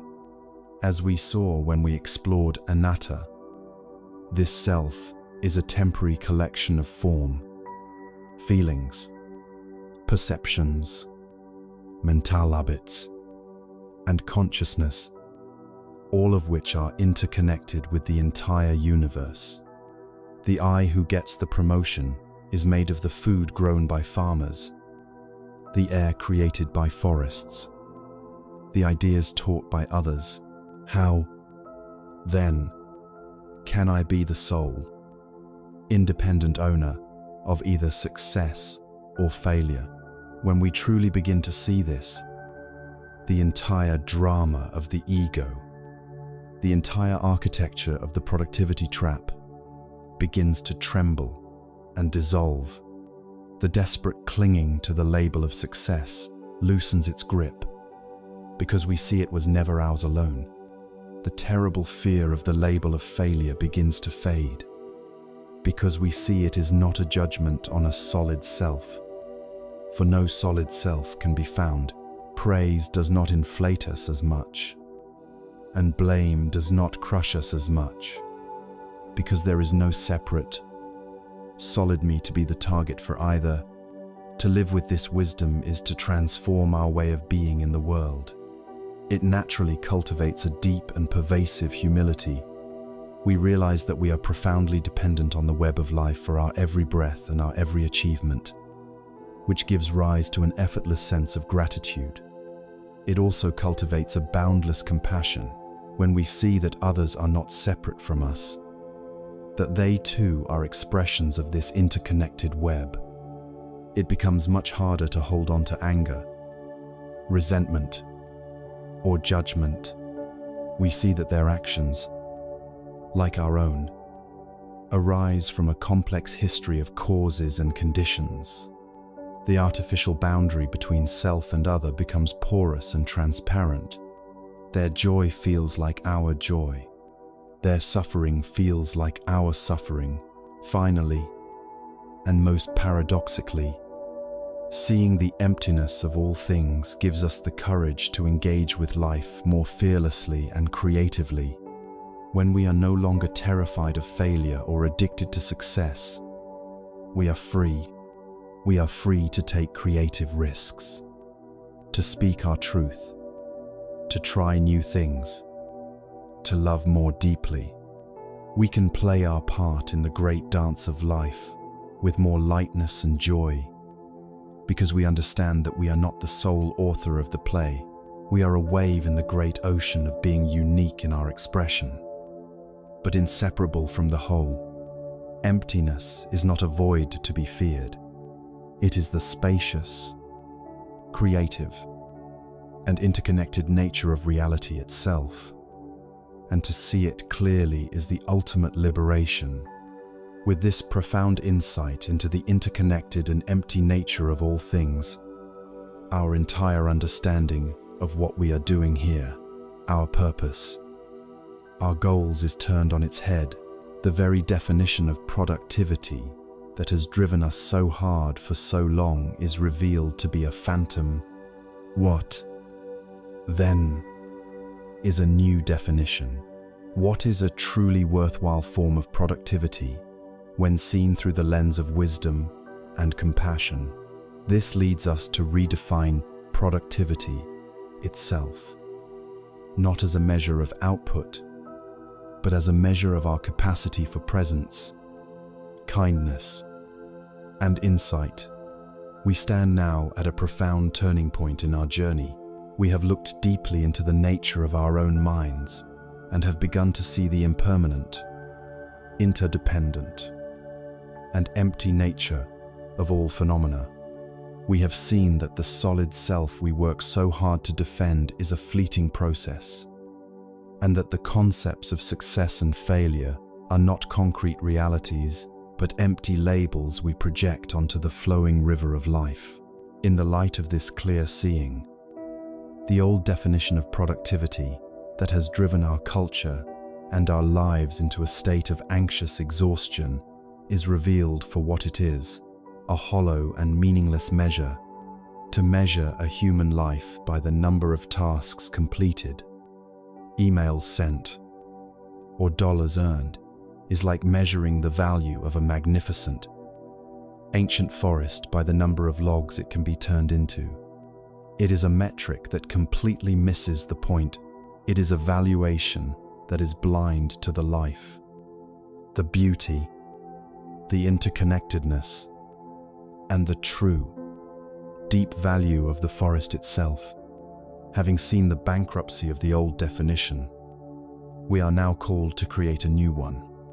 We need a definition of productivity that is aligned with our deepest wisdom, our most heartfelt compassion, and our most authentic desire for a truly meaningful life. This new productivity is not a measure of outer accomplishment, but of inner cultivation.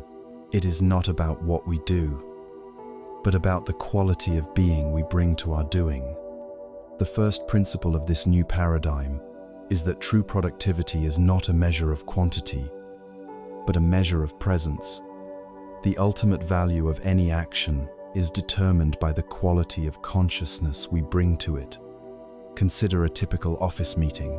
One person might be productively multitasking, half listening to the speaker, while simultaneously answering an email, checking a notification on their phone, and mentally planning their next task. According to the old definition, they are being highly efficient, But what is the reality? They haven't truly heard what was said. They haven't connected with their colleagues. Their contribution, if any, is shallow and distracted. Now consider another person in the same meeting. They put their phone away. They close their laptop. They bring their full, mindful presence to the room. They listen deeply, not just to the words, but to the meaning behind them. Because they are fully present, they notice a subtle point that everyone else has missed. They offer one clear, insightful, and compassionate comment that resolves a misunderstanding and unites the team around a common vision. According to the old metric of tasks completed, this person was far less productive, but according to a wisdom-based metric, who was truly more effective, who contributed more value. An hour of mindful, focused presence is infinitely more productive than a day of distracted, fragmented activity. The second principle of this new productivity is that it is measured by our capacity to generate peace, understanding, and well-being, both for ourselves and for others. This radically reframes what we consider to be a productive use of our time. Under the old model, taking a 10-minute walk in the middle of a stressful day would be seen as wasting time. Under this new model, that walk which allows you to clear your head, calm your nervous system, and return to your family in the evening with a peaceful heart, instead of a short temper, is one of the most highly productive acts you could perform. Spending an hour listening deeply to a colleague who is going through a difficult time, offering them the space to feel heard and supported, is an act of immense productivity, for it strengthens the human fabric of your organization in a way no spreadsheet ever could. The conscious choice not to send a reactive, angry email, thereby preventing a painful and time-consuming cycle of conflict, is a moment of supreme productivity. Under this new definition, we must reevaluate our entire hierarchy of what is important. An hour spent in silent meditation, cultivating a calm and compassionate heart, may be more productive for your life, your family, and even your company's bottom line than 8 hours spent working in a state of frantic, unfocused anxiety. Why? Because that hour of inner cultivation creates the foundation of clarity, resilience, and wisdom from which all skillful action is born. A single, mindfully chosen, kind word spoken to a person in a moment of distress can be more productive than writing a 50-page report that no one will read. The act of finally letting go of a long-held resentment is an act of incredible productivity, for it frees up vast reserves of mental and emotional energy that were being consumed by the past, energy that can now be devoted to creative and life-affirming ends. The ideal of this new productivity is beautifully embodied in the figure of the Bodhisattva of compassion, Avalokiteshvara, who is often depicted with 1,000 hands and 1,000 eyes. This is not an image of a frantic, stressed-out being trying to do 1,000 things at once. It is a symbol of a perfected state of being. The 1,000 eyes represent the flawless wisdom, the prajna, that can see and understand the true needs in any situation. In all directions, the 1,000 hands represent the boundless capacity for skillful, compassionate action. For karuna, each hand holds a different tool, a different instrument, a different medicine, perfectly suited to the suffering that the eyes of wisdom perceive. The Bodhisattva's actions are not driven by anxious effort or a need to prove their worth. Their helpfulness is an effortless, spontaneous, and joyful overflow of their enlightened nature. They are perfectly effective because they are perfectly present. Their productivity is the natural radiance of their inner peace and wisdom. While we may not have 1,000 hands, this image inspires us to use our 2 hands in the same spirit to act with the clarity of a seeing eye and the warmth of a compassionate heart. This, then, is our new manifesto. True productivity is not about doing more, but about being more present. It is not about checking more boxes, but about bringing more kindness to the boxes we do check. It is not about managing our time, but about mastering our attention. It is a shift from an outer game of accumulation, which always leads to burnout, to an inner game of cultivation, which leads to wholeness. It is a form of productivity that does not require us to sacrifice our peace, but is, in fact, born directly from it. With this radical new definition of productivity as our compass, how then do we walk in the world? How do we balance the need to act, to create, and to provide with the wisdom of stillness, presence, and non-striving? We are not asked to become hermits, nor are we to return to the old ways of anxious effort. The path forward is a synthesis, a beautiful and dynamic equilibrium. This is the timeless wisdom of the middle way. We have come to the culmination of our inner exploration, arriving at a new, life-affirming vision of productivity, one rooted in presence and peace. With this new compass in hand, we must now face the most practical question of all. How do we walk in the world? How do we live and work and meet our responsibilities without falling back into the old traps of anxiety and striving? Having deconstructed the paradigm of the productivity trap, we risk falling into one of 2 new extremes. The first is the extreme of apathy. Hearing these teachings on letting go, emptiness, and presence, we might mistakenly believe that the answer is to renounce all ambition, to withdraw from challenges, and to become passive observers of our own lives. The second is the extreme of cynical resignation. We might see all of this as a beautiful philosophy, but ultimately impractical, and so we return to the familiar, self-torturing habits of our old way of being. The Buddha, in his own great awakening, discovered that the path to liberation lies in avoiding both these extremes. It is a path of exquisite balance, of dynamic equilibrium. It is the timeless and profound wisdom of the middle way.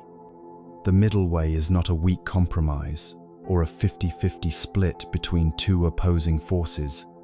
It is a transcendent path that harnesses the energy of both action and stillness, of effort and surrender, to create a life of profound harmony and effectiveness. The most beautiful teaching on this comes from the story of a monk named Sona, who, before joining the monastery, had been a masterful musician, renowned for his skill with the lute. Sona was practicing meditation with incredible, ferocious effort, pushing himself to the point of complete exhaustion and discouragement. Seeing his disciples struggle, the Buddha asked him, "Sona, back when you were a musician, what would happen if you tuned the strings of your lute too tightly?" Sona replied, "Venerable sir, if the strings were too tight, they would snap." The Buddha then asked, "And what would happen if the strings were too loose?" "If they were too loose," Sona said, "they would make no sound." "And what happened?" "Sona," the Buddha continued, "when the strings were tuned just right, not too tight and not too loose," Sona's face lit up. "Then, Sire, the lute would produce a beautiful, harmonious, and resonant sound, the Buddha smiled gently and said, "So it is with the spiritual path. Sona, an effort that is too strained leads to restlessness and anxiety. An effort that is too slack leads to laziness and apathy. Tune the faculty of your effort to a point of equilibrium. This is the way." This is the central instruction for integrating our practice into our lives. Our life is the lute. Our energy and our effort are the strings. Our practice is to become a master musician, learning to tune our own instrument every single day so that our life can produce a beautiful sound. To live on the middle way is to master the art of action without attachment. This is not a contradiction. It is a sophisticated skill. We learn to engage with our work and our goals with our full energy and presence. We do not become lazy or apathetic. We pour our creativity, our intelligence, and our heart into our tasks. We strive for excellence. This is the tuning up of the string.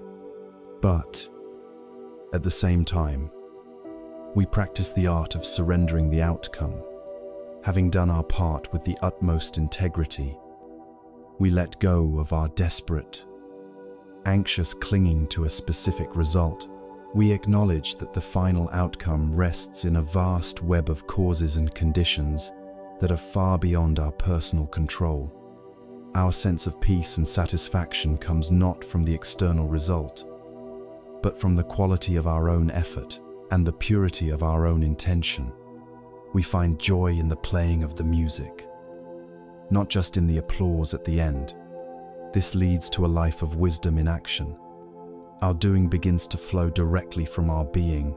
Our actions in the world are no longer driven by the frantic, fearful energy of the ego, the need to prove ourselves, or the hunger for validation. Instead, they become a natural expression of the peace and clarity we have cultivated within. When faced with a complex decision, we learn not just to analyze it with our intellect, but to sit with it in stillness, allowing the muddy water of our mind to settle until the wisest path becomes clear. The compassion we have learned to offer ourselves in meditation becomes the patience we naturally extend to a struggling colleague. The presence we have practiced with our breath becomes the focused attention we bring to a crucial project.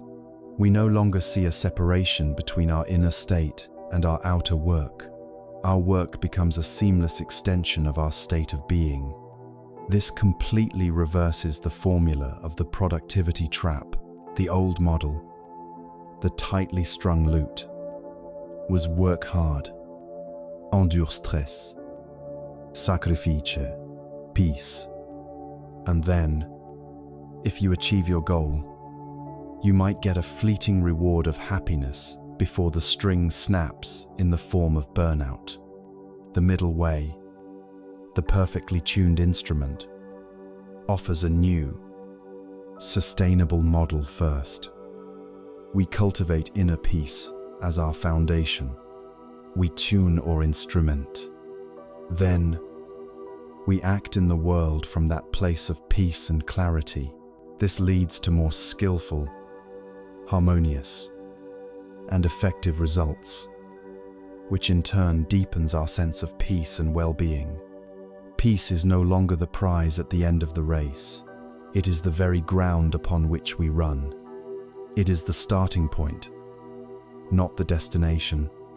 We finally stop sacrificing our peace for our productivity, and we realize, with profound relief, that our peace is the very source of our most authentic productivity. To make this tangible, imagine a day lived on the middle way. It might begin not by immediately grabbing a phone and flooding the mind with the anxieties and demands of the world, but with a few moments of sacred stillness, sitting in silence, mindfully sipping a cup of tea, consciously tuning the instrument for the day ahead. As challenges arise at work, instead of reacting with blind emotion, We meet them with the mindful space of rain, allowing us to respond with wisdom. We perform our tasks not with a scattered mind, but with a focused, meditative presence. We practice right speech in our interactions, planting seeds of clarity and kindness. Throughout the day, we take tiny sacred pauses to reconnect with our breath, re-anchoring ourselves in the present moment whenever we feel the string of our effort becoming too tight. And at the end of the day, we practice the art of letting go. We consciously release the successes and failures of the day, refusing to carry the mental baggage of work into our time of rest. We practice gratitude for what was and compassion for our own imperfections, knowing that deep rest is not a luxury, but an essential part of the rhythm of a well-lived life. This is the art of living that the Middle Way teaches. It is the skillful and beautiful dance between being and doing, between effort and ease, between the focused intention and the surrendered outcome. It is not a static point, but a dynamic, moment-to-moment balancing act, like the musician who is constantly making subtle adjustments to keep their instrument in perfect tune.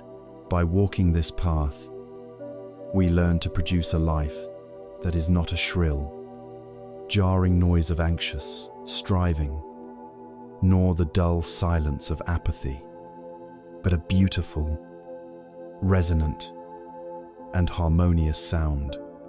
We began our long journey together in a state of quiet exhaustion, caught in the invisible prison of the productivity trap. We walked through the truth of our own suffering, not as a place of despair, but as a diagnostic first step toward healing. We looked deeply at the roots of this suffering, discovering the clenched fist of our clinging, our desperate thirst for a security that can never be found in the outer world.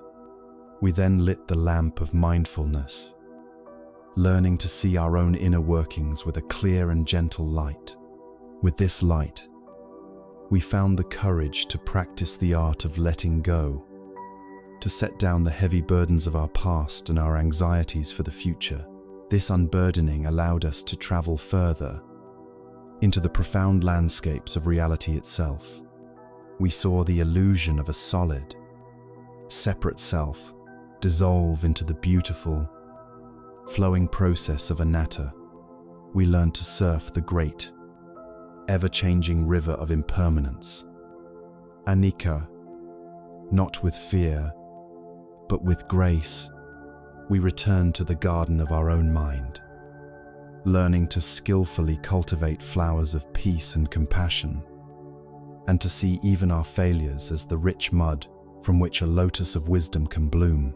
We redefined our work, our purpose, and the very meaning of a productive life, until finally, we arrived here, at the still point of balance, the dynamic and harmonious wisdom of the Middle Way. So, what is the one simple truth at the heart of this long journey? It is this: peace is not the reward for your productivity. Your peace is the source of your true productivity. For years, we have operated under a flawed and painful assumption that we must sacrifice our inner well-being for the sake of an external achievement. We have tightened the string of our effort until it snapped, again and again, leading us into burnout and disillusionment. The path of wisdom reverses this equation entirely. It teaches us that cultivating a calm, clear, and compassionate inner state is the most essential and effective work we can ever do. It is the foundation from which all skillful action, all creative insight, and all sustainable effort arises. We no longer seek peace as a destination to be reached after the work is done. We learn to inhabit our peace as the very ground from which we begin our work. This entire path, with all its concepts and practices, is not a distant goal to be attained. It is a capacity that already exists within you. The peace you seek is not in a future accomplishment. It is in the space between your thoughts. The freedom you crave is not in a different job. It is in the moment you choose a conscious response over a blind reaction. The journey does not demand a grand gesture. It begins, always, in the simplicity of this very moment. It begins with a single, conscious breath. Right now, you can feel the air enter your body, and you can feel it leave. In this simple, miraculous event, there is no past to regret and no future to fear. There is only the living reality of right now. This is your home. This is your anchor. This is your peace. Come back to it as often as you can. Your journey is not about becoming someone new. It is about finally, gently, and completely arriving where you already are.